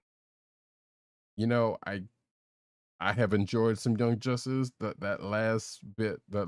last season, I think I fell off on at the beginning, so I need to go back to it. But sure, good show. Next up. Elizabeth Olsen confirms fan speculation about Multiverse of Madness's writers. She basically confirmed what many fans have suspected, that the writers of Multiverse of Madness did not know how her character's arc actually concluded in the WandaVision Disney Plus series. Yikes. Because it hadn't finished yet. Right. So the funny thing about this, the only reason why I put this in here was because I feel like when we talked about Doctor Strange and the Multiverse of Madness, I feel like we brought that point up, and now it's been confirmed that of course they didn't see it. But because everything about her arc in that movie, which granted Wanda's history is a little, whatever. I'm like, that's a little soon for her to have another breakdown like that. So I was like, okay, that's the only thing that makes sense. Mhm. Another beloved WWE wrestler has joined the MCU in Captain America 4. So apparently Seth Rollins is going to be in Captain America 4. That's it. I don't know who this person is. Don't care. Next up, Wait, what? Seth Rollins is going to be in Captain America 4. Oh, that's a wrestler, right? Yes. Yeah, yeah, Exactly. yeah. That's the same thing I said. Oh, that's a wrestler, right? Mhm. So No. James Gunn confirms in our next story. James Gunn confirmed that the new Guardians of the Galaxy team introduced at the end of Guardians of the Galaxy 3 was in fact chosen by him and not Marvel. Sure. All right, I'm not going to talk about who was in that team because you may not have watched this movie yet, even though it's been several weeks now. Well, luckily I know we had one person in the chat who did just see it, so not a big spoiler for them. I think Marvel to drop all episodes of Hawkeye spinoff Echo all at once on Disney Plus in streaming strategy. This is actually not the only show that they're doing that with, but this is the only Marvel show that I know of. So apparently Kevin Feige revealed that all of the episodes of Echo will drop on November 29th. According to this article, this is a new move for the company, which has previously aired episodes week to week, which is true. So you kind of wonder why they're doing this. Like, is it I no mean, faith they're worried about or people not sticking with it. yeah, that was yeah, that's what I'm kind of wondering. I think that's the main reason. They're worried about people not sticking with it, so they're gonna just drop it so that if you're gonna binge it, you binge it. Right. So I was basically saying it in another way of like, do they have faith in it or do they not? But yeah, yours sounds a little more nicer. Your Right. faith. Because at the end of the day, the faith might be there, but in the whole, as opposed to the episode to episode Right. stick with itness that might not be there. Right. I saw some amusing chatter from somebody who apparently had some receipts pulled out on them um about a previous show, which was kind of amusing. Because basically it was like uh people were watching She-Hulk because they were waiting for Daredevil. I'm like, no, they weren't. That was just an added benefit. But then was all right with with the fact that this was happening, and somebody kind of pulled that back in their face. It was like, huh. Anyway, next up, Loki season 2 gets an official release date, and that release date is October 6th. This was also the same announcement that announced that Echo was dropping on what date and all of which. So Loki season 2 is going to be week to week. Echo is going to drop all at once. So I guess by the time Echo comes, Loki season 2 will be finished, I guess. Next up. Oh, poor Chiwetel Ejiofor. After matching wits with Doctor Strange, Chiwetel Ejiofor has found a new superhero to face off against. The sources tell Deadline Ejiofor has closed the deal to co-star opposite Tom Hardy in Sony and Marvel's Venom 3. Look, I can't say poor him because he chose it and he's getting that check. I ain't mad at him for that respect, but I get what you're saying because why this movie? Yeah. Of all movies, which actually kind of led me to believe, like, wait, is he playing Mordo in this movie, or are we going another way? Which it's hard to say. Which I'm going to assume if it was a Mordo, right? That's what's like. That'd be interesting, but why? It'd be funny. Yeah. Anyway, yeah, that's the thing, folks. Ming-Na Wen wants to return to Marvel as Agents of S.H.I.E.L.D.'s Melinda May, and so would I. Yeah, please. Says here, Wen is now part of Max's original animated series Gremlin Secrets of the Mogwai, which I guess is coming out soon at some point. She was talking to comicbook.com about the show when she commented on whether she wanted to play Agent Melinda May again. And she says, quote, I really can't tell what's going to happen, but I do know that having played her for 7 years, 22 episodes every year, I miss being her. As an actor, we give birth to these characters and they become a part of us. They're in our DNA. And I do miss being her, so I hope one day that I get to bring Agent May back. And I think I've seen a couple of tweets of her hashtagging this also. So yeah, I would also love to see her back in the role. She was dope. Still is dope, but in that role also. Next up. All right, so American Born Chinese, the live action adaptation of the Jean Luen Yang graphic novel, is set to release on Disney Plus this week, May 24th, Wednesday. So all episodes are going to drop at once. So we'll see how quickly people can binge that and get to the end. I have never actually finished reading the graphic novel. I've picked it up, Right. put it back down, never sat all the way through. I may make myself read it now that the live action adaptation is set to premiere on Disney Plus, and and see how it compares. I would definitely. I have never touched the book, but I would be kidding myself to say that I would even start at this point to read the graphic novel. But I will be checking out the book. I mean the show. Also, side note, shout out to Michelle Yeoh, who I believe today was being honored at Cannes movie festival. This, I think there was some footage out there about it, but I didn't get to check it out. Yeah, so yeah, and I still need to watch. I got in the line of duty movies coming at some point soon, so I can't wait to watch those because I just watched Super Cop fairly recently with her in it. And I still haven't watched Everything Everywhere at Once, but I'm about to do that. It's been one of those times. Next up, though. No, you have the unfortunate Ray Stevenson's. Yeah, no, I think I might have put that in wrong, or I didn't put that in. Yeah, sadly, Ray Stevens, aka the Punisher and Punisher Warzone, RRR, and Volstagg in the Thor films, has passed away at 58. Apparently, he's also going to be in the upcoming Ahsoka series. Says here he died on this past Sunday, in Italy, and he was 58 years old. No cause of death has been available. Jeez, man, that's way too young, man. Jeez. Yeah, really. Not too far from dead ourselves, so that's... Yeah, seriously, that's the scary part. Oh, I forgot he was in G.I. Joe Retaliation, but I try not to think about that. Anyway, next up. Sorry. Next up, Disney Plus and Hulu are combining into one app this year. We'll see how that works. I know, right? I mean, I guess it makes sense for one respect, because while Disney Plus kind of has, some content, it's a specific type of content, and right, Hulu's kind of most of the other stuff.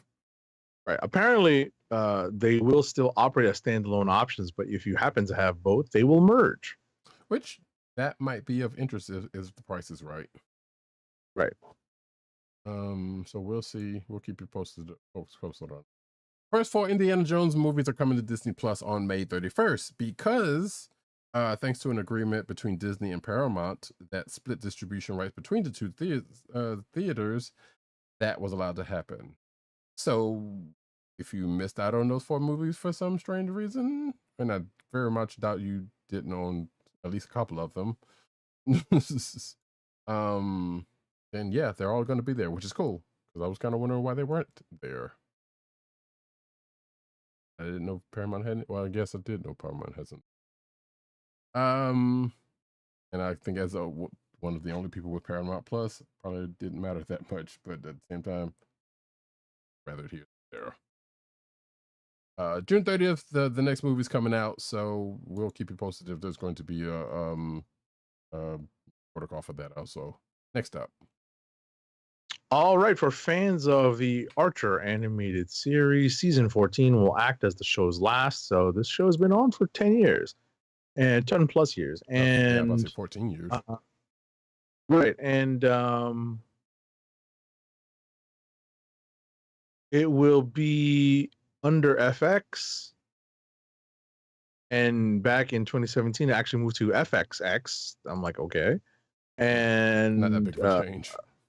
What's that? Not that big of a change. Right. So the farewell season will start on August 30th with 2 brand new episodes on FXX. Hulu will then stream the 2-part premiere the next day. Right. I liked Archer. It was kind of funny. I saw somebody was like, "Oh man," I'm like, "The show's been on for 14 years. Get over yourself."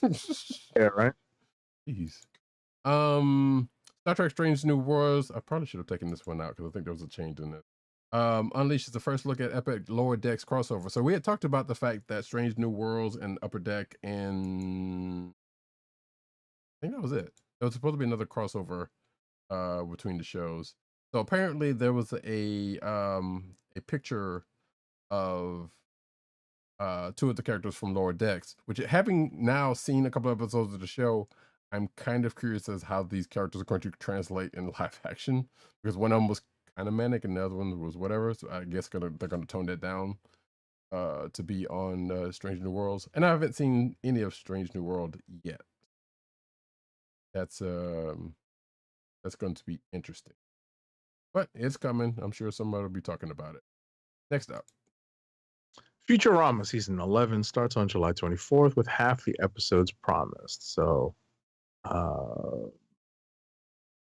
it's going to return for its 11th season on July 24th, 2023.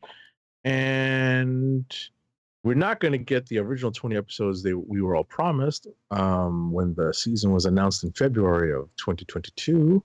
But at the end of the day, it seems that the writer strike may have had a hand in cutting the episode delivery in half. Gonna sound bad, but this is also another one of those shows that was like, there are writers on the show, and I liked Futurama at first, so I'm not gonna too kind of funny. Arnold Schwarzenegger offers an update on his long-awaited, by who I have no idea, Conan sequel. So during a recent interview with the Hollywood Reporter, Schwarzenegger offered an update on, does it even have a name? It's a Conan sequel that probably doesn't have a name. I'm not going to go through this whole thing, but yeah, this has been a long gestating Conan the Barbarian movie. There's like what, 10 years or so? Yeah, been pending for 10 years apparently. And then there's some rights stuff and some other stuff. So, all right, sure. Can't be no worse than Destroyer. Next up. All right, so apparently way back when, Johnny Bravo in a Your All Request cartoon show episode that was a spin-off from Cartoon Network's Johnny Bravo, featured Johnny Bravo narrating over a sped up episode of Dragon Ball Z. And it was uploaded to the Internet Archive this past week by a couple of users, and it was shared over the internet. Yeah, sure, that's a thing. Hey.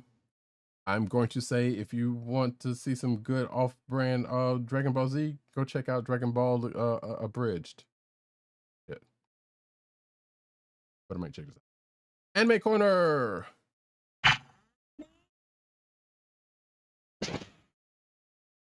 Perfect. Demon Slayer Season 3 reveals Jinya's surprising goal, which this seems more oh, right. That's right. Spoilery of this week's episode? Yes, and spoilery for last week's. No, it's like yeah, like last week's episode. Or yes, between the last couple of episodes, because I watched like 4 back to back, so they kind of blends together. But I think it's the last couple, definitely. So yeah, there's a character named Jinya who apparently has a surprising goal. I apologize. I thought it was Genya, but I could be wrong. I don't know. I can't remember how they said it. Well, I was listening to the Japanese version, but I don't remember how they said it. It could very well be Genya. But I've been saying Genya because it reminds me of Ginyu. Yeah, I think it is Genya. Yeah. So, I think it is. Yeah. I think that's what Tanjiro says. So anyway, right. Go ahead. So either way, we find out that we found out a couple of surprising. Well, I guess we found out a couple of things about that character, which I wasn't expecting to see that character ever again. So I was like, all right, sure, we're gonna do something with this character. Gotta go. I have not seen last week's yesterday's or day before yesterday's show, so I'm looking forward to checking that out probably today or tomorrow. Next up. Alrighty, Bleach will burn the witch announce a new anime. Okay, so Bleach series creator Tite Kubo has announced that he will be sharing some major updates about both Bleach and Burn the Witch. So it's possible we'll see Burn the Witch announce a new anime project. Okay. Yeah, Burn the Witch is pretty much in the world of Bleach, but I don't think Okay. I've read the manga. I'm still that Shonen Jump app is probably going to happen. Age of 70. I feel a burning need to read some of that stuff, and I don't know why, and we read too much as it is. Delicious in Dungeon anime to drop the first trailer soon. So yeah, apparently the official trailer has dropped, will drop on the 25th. And this is Studio Trigger Joint, which is the same studio behind Cyberpunk Edge Runners, Kill la Kill, Gridman Universe, and other stuff. And I'm not entirely sure what this is about, but from oh wait, Dungeons and Adventures and food manga. So not quite solo leveling and not quite food wars, I guess, but mix of the two, I guess, in a way. Next up, we hit over. No, we're not. We're still in Anime Corner. All right. So news is that Takara Tomy confirms a Beyblade X TV anime for this fall. Toys for the franchise will debut on July 15th. So apparently Takara Tomy describes the project as the fourth generation after the original 1999 Beyblade. 4 generations since 1999 Beyblade. Boy, I'm too old for this shit. Yeah, no, that should continue. It doesn't stop. Apparently, like just like the tops it's based on. That's funny. Yeah, so yeah, that will premiere on TV Tokyo this fall. Beyblade. Got me. Yeah. I've seen a couple episodes, but I was like, yeah, it's that kind of. Netflix live action adaptation of Yu Yu Hakusho coming to Netflix December 2023. Agent 70, have you watched any more Yu Yu Hakusho? No. That's fine because it's as live action versions go. Well, actually, it's not fine because it's a good show, but I mean, you get to it at your own pace. Feel like it. Mm-hmm. But live action versions, as we know, don't tend to be all that well. But this one might be one I might check out. I don't expect it to be any good, but I might check it out because I like you. I might actually watching it. Last but not least, I think we still got 2. I'm gonna take these 2 together, so because I'm gonna kind of a little bit. Jujutsu Kaisen season 2 drops its best look yet at Toji, and we also get the release dates for Jujutsu Kaisen season 2, which is I know this summer, but I saw there was an actual date. June 6th, 2023 will be when season 2 will drop. Can't wait.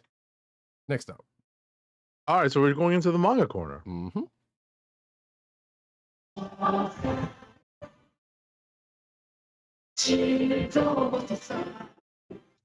All right. So Trigun is turning a 2019 sci-fi novel into a viral hit. So apparently a fan account for Trigun recommended This Is How You Lose the Time War to fans online. So yeah, it's interesting. Yeah, seemed like it. Oh dear. What happened? No, I'm looking at the name that we have that pretty much brought this up. I'm not gonna read it on. That's funny. But yeah, sure, they're doing a lot of things with a lot of things. I still haven't finished that Trigun. I've only watched like the first episode. They changed so much from the OG. I'm like, oh. They really did, but in a good way though, because like having sat through it originally and having to wait for that stuff to the very end, I'm like, you know what, good on them for it. It kind of threw me for a second also, but it was like, yeah, sure. I guess I miss the what it is that I miss the kind of gender swapped. They kind of gender swapped one of the relationships where I miss like the 2 insurance employees. You know what I mean? Like they changed the roles, and I'm like, oh. Oh, I it was totally, fun. yeah, You I know, it was totally miss like Millie. the original is fun that way. You know what I mean? Like it's just such a crazy, but still, you know, logical at least Right. uh, setup for Right. these two characters. And I miss Millie. God damn it! I don't know. I mean, maybe she's showing up, but I doubt it. Speaking of Trigun, the Trigun manga will have a new U.S. printing for the first time in over a decade, and I love how they, even though the last two, this article and the last one come from two different places, they still kind of count back to the person. But yeah, Dark Horse Comics announced that the company will republish Yasushiro's Naito's acclaimed sci-fi western manga in a hardcover deluxe edition for $50. Apparently now $38.80 according to this article. This December. Also Trigun Maximum, which is a continuation, which has been out of print in the U.S. for several years, will also receive a deluxe edition in April of next year, and it goes over the particulars of the books, but I will not do so. You're gonna pick them up regardless of whether you want, if you're a fan. Next up. All right, One Punch Man has kicked off a new arc in the manga with its latest chapters, which develops and sets up Genos for a new Hero Association crisis. Okay. Sure. When are we getting the anime? That's all I care. Ha All right, comic book news. I love this. Wonder Woman's daughter Trinity will be introduced in Wonder Woman 800, not to be confused with the Trinity of Batman, Superman, Wonder Woman. Right. I mean, you know, Neo's not far behind. Oh no. That also. IGN exclusively revealed that the story sets up Wonder Woman #1, which will pick up in the present day. Oh, and Tom King confirms via Twitter that her non-superhero name is Liz. I was about to call her Twin Lizzie. Is Lizzie. So her name is Lizzie. Her superhero name is Trinity. And this is the Tom King joint. Yeah, there you go. Particulars are ended there, but I'm going to stop right there. Next up. DC has revealed art and details on Michael Dorn's Steelworks #1. So, Michael Dorn, who you know as Worf on various Star Trek properties, has written actually a 6-issue comic book miniseries published by DC, and it's drawn by Sami Basri. And here's a preview that you guys can take a look at, and it does involve John Henry Irons. Yeah, not to be confused with ForceWorks, which is a Marvel property also. Oh goodness. That's something to revisit. I almost did, but anyway, I'm looking forward to this because one, I did not know Michael Dorn wrote. So, two, it's kind of funny being that there's a Worf spin-off of Star Trek right now that he's not writing. It's kind of funny to me, but it's what it is. DC fans. What I was going to add is Okay, he's probably too close to the character. That would make him the best way to write it.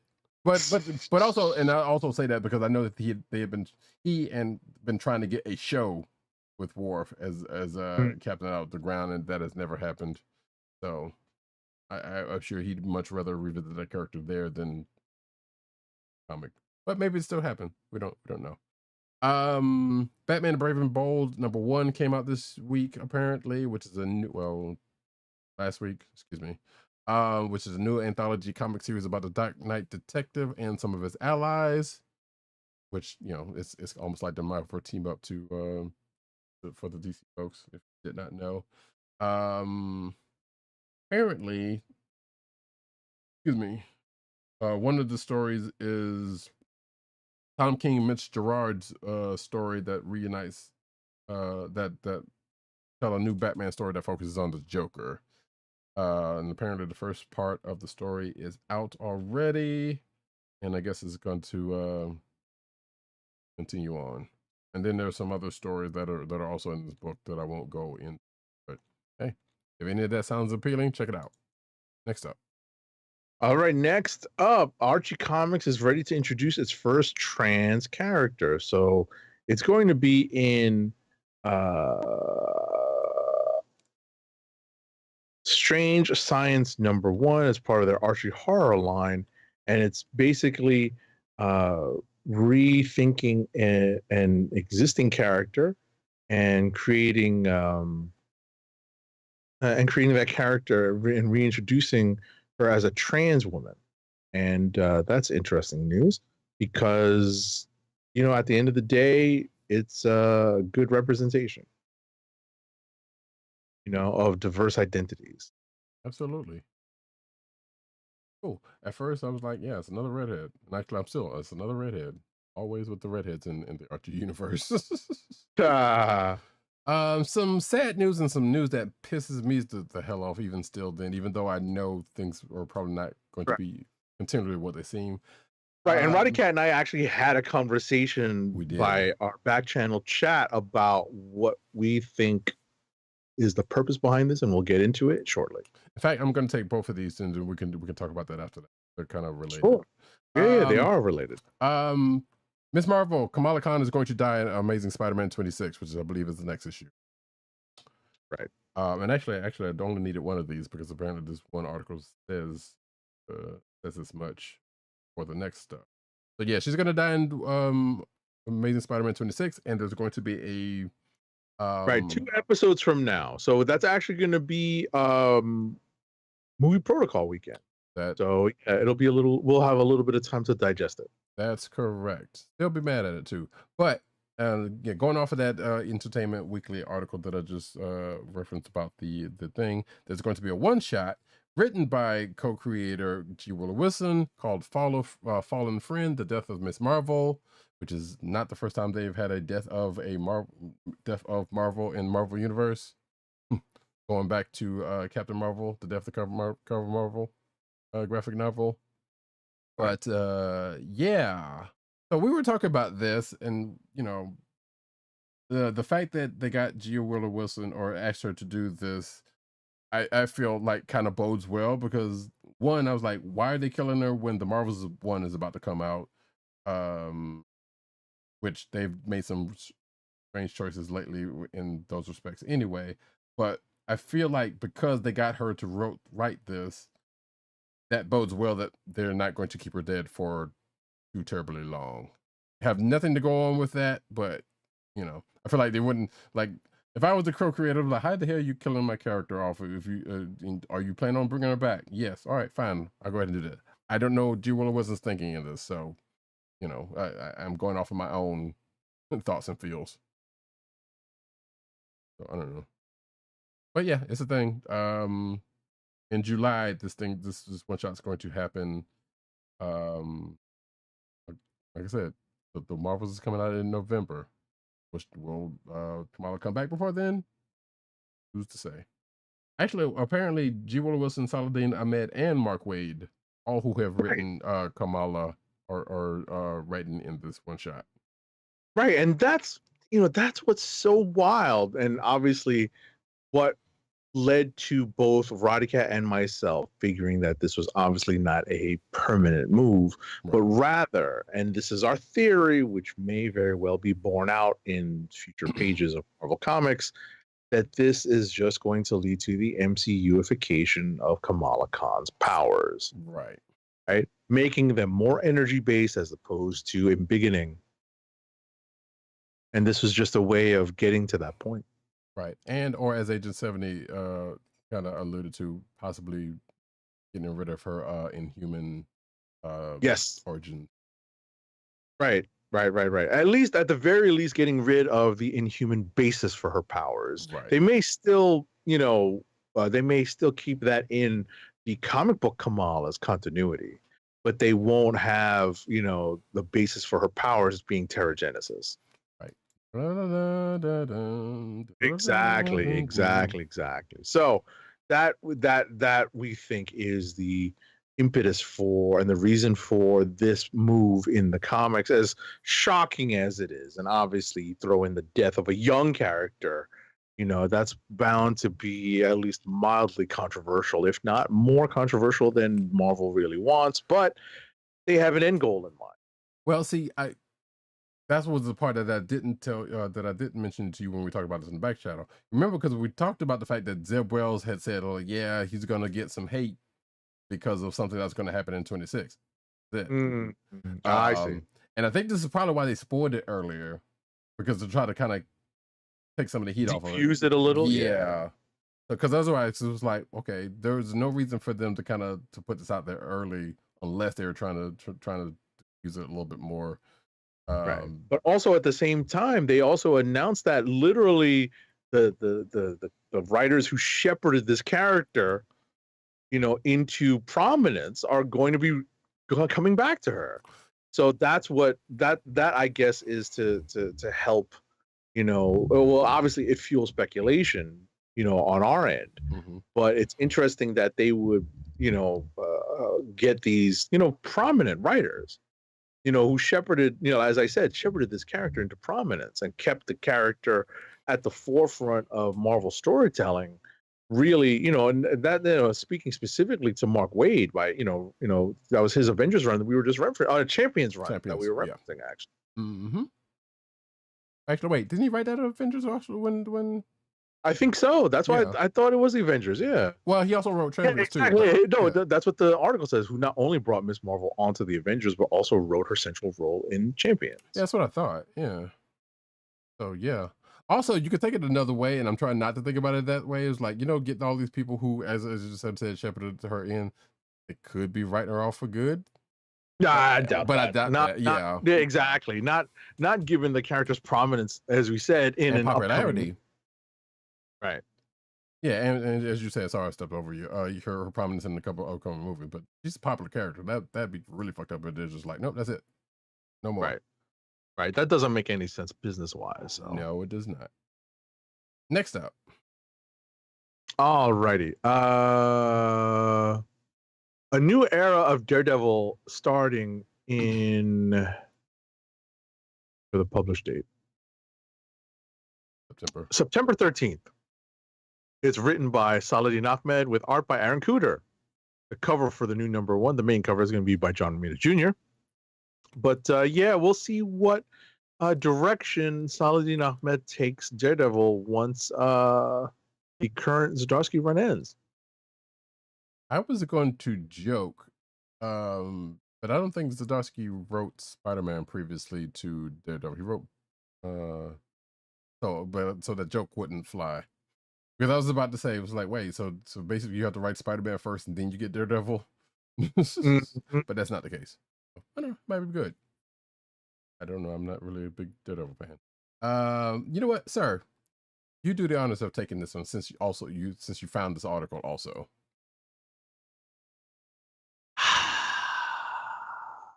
So there were multiple outlets reporting this because Marvel itself put out a statement, right? So I just picked at one outlet that had a story on this. So guess what, folks? Rom Space Knight's origins in the Marvel Universe are finally being reprinted in a new omnibus. Marvel Comics announced today, the date of this recording, that it has collaborated with Hasbro to release Rom, the original year's omnibus, reprinting all 75 issues of the original Rom comic set in the Marvel Universe. And it's also it's actually going on sale January 2024. So there's going to be a volume 1 that collects 1 through 29 and Power Man and Iron Fist number 73. And then I guess there's going to be volume 2 that collects the rest of it. That's pretty cool, guys and gals. All you folks out there who have listened to me wax poetically about Rom Space Knight will be able to get these reprints. Honestly, my run is not complete, and I'm wondering if I don't have very many issues left, to be honest. Gotcha. And I've gotten out of the comic book collecting game for a little while, but I'm wondering if maybe this is what I need to I just need to finish up my ROM run just to say I have it. Maybe. Or just get the omnibus and be like, hey, I've got it on my bookshelf. I mean, I don't know. We'll see. My cousin had the figure, Rom Space Knight. That's amazing. Mm-hmm. I don't think he still has it. But that's one of the defining things I remember. At least I think I remember he had it. Yeah, he did. So this could pave the way. I mean, granted, the Hasbro owns Rom Space Knight. IDW has had the license, but but they've been going through things. And as folks may or may not recall, Hasbro tried to get a shared universe thing going on a few years ago with Rom Space Knight, G.I. Joe, Mask, and a couple other folks. Didn't really plan out all that well. I read it. It was some interesting stuff, but yeah, it wasn't going to shake out, and didn't shake out. So that being said, maybe this paves the way for Marvel to get the license back from IDW, because like I said, IDW is also kind of going through their own things, as much as I hate to say it.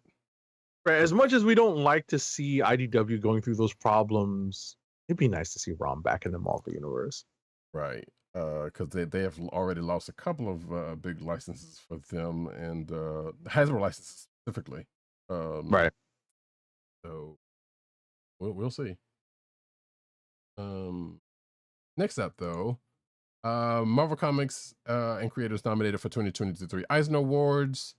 There's a list here I won't go through, but I will just say Hickman and Marco Cicchetto for Amazing Fantasy 1000 kind of got a nod. Christopher Cantwell and Alex Lins for Moon Knight, Black, White, and Red. Jed McKay and CF Villa for Mary Jane and Black Cat Beyond for best single issue, and it kind of goes on from there. Cool stuff. But you can check out some stuff we actually have been reading too. So, yeah, that's it. Check that out at your leisure, or if you saw me scrolling through the article just now. Next up. Right. So now you can, give your data to online AI and thank you. Create your own Spider Sona as part of the lead up to Spider-Verse 2 Across the Spider-Verse. So if you want to, put your picture online and give it to Sony Pictures and give them your email and you want to join the Spider Society, feel free. Yeah, and they do, and they will. I haven't seen too many out there lately because I know that people have been doing that Barbie and stuff and whatnot, so I'm kind of surprised I haven't seen a whole lot of this. But yeah, you hit it right on the nail, because that's the first thing I thought. I was like, I'm not giving. And nor them just in general. No, you want me to sign up and give you my pictures? No, thank you. Last but not least, Power Rangers year-long Darkest Hour event will change the team forever, ever. So yeah, Darkest Hour, not to be confused with the DC event, which I don't think I ever read, is going to be from Boom Studios, of course, because they have the Power Rangers license. They've been coming out of a couple of other arcs where Vita's been forming alliances with some other folks, including Alpha One. Wait, what? Okay, yeah, I need to catch up with this. Either way, it's leading up to an event that's going to be that's, I guess, a year long in the making, and it's coming up in Mighty Morphin Power Rangers 111, which hits stores this coming August. You can see the cover right there, and other covers right there, and sounds like Rita finally wins according to this article. But if you've seen that that Power Rangers special that just happened on Netflix, she kind of did in a way. Anyway, next up. That's it, folks. That's it. That is it. Can we get one last ad read real quick? Our last ad read of the night is for Amazon. Keep our podcast free by shopping at Amazon. Visit cspn.us and click the Keep Our Podcast Free link at the top of the page. From there, scroll down and click on the Amazon link to shop. Purchase items from Amazon as you normally would, whether it's books, music, electronics, jewelry, apparel, or Marvel Legends.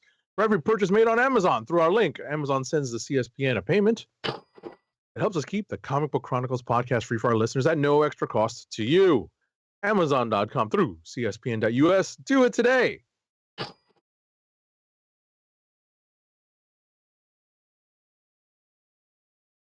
Roddykat is muted.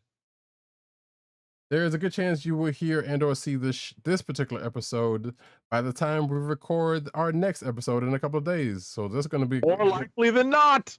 yes. Yes, there's going to be an interesting bit of time traveling going on. So that being said, I have been Roddykat. You can find me at Roddykat on Twitter. You can find me at News Nerds Need on Twitter. You can find me at CBCaps on Instagram.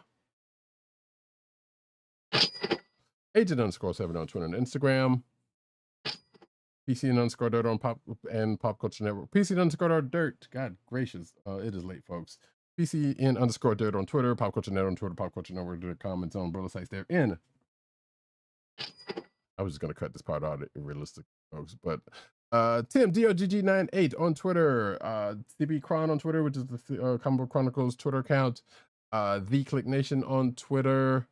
TheKliqNation.com, and of course comicbook.com, where he is over there at Timothy Adams writing his face off. Go check our man's out. He's doing some stuff over there. Probably got something on Fast and Furious, but I hadn't checked. You can find this here podcast on the Coast of the Podcast Network. That's ESPN.us. Do it today. You can also find us on your podcast virtual place of choice, whether it be Google Play, Apple iTunes, aka Apple Podcasts, Spotify, or the Coastal Podcast Network SoundCloud page. Like, subscribe, leave us all the positive 5-star reviews, especially on Apple Podcasts. I'd be able to make this recording. All right. You can also find this recording every Thursday night, 9:30ish p.m. most times anyway, on the YouTube channel of The Kliq Nation. That's youtube.com/The Kliq Nation and twitch.tv/Comic Book Chronicles. Like, subscribe, and hit the notification button so you know when we are on recording. Benji Games 2 says, great show. Appreciate it. Thank you. And with that, this has been the Comic Book Chronicles. Peace. Peace. One.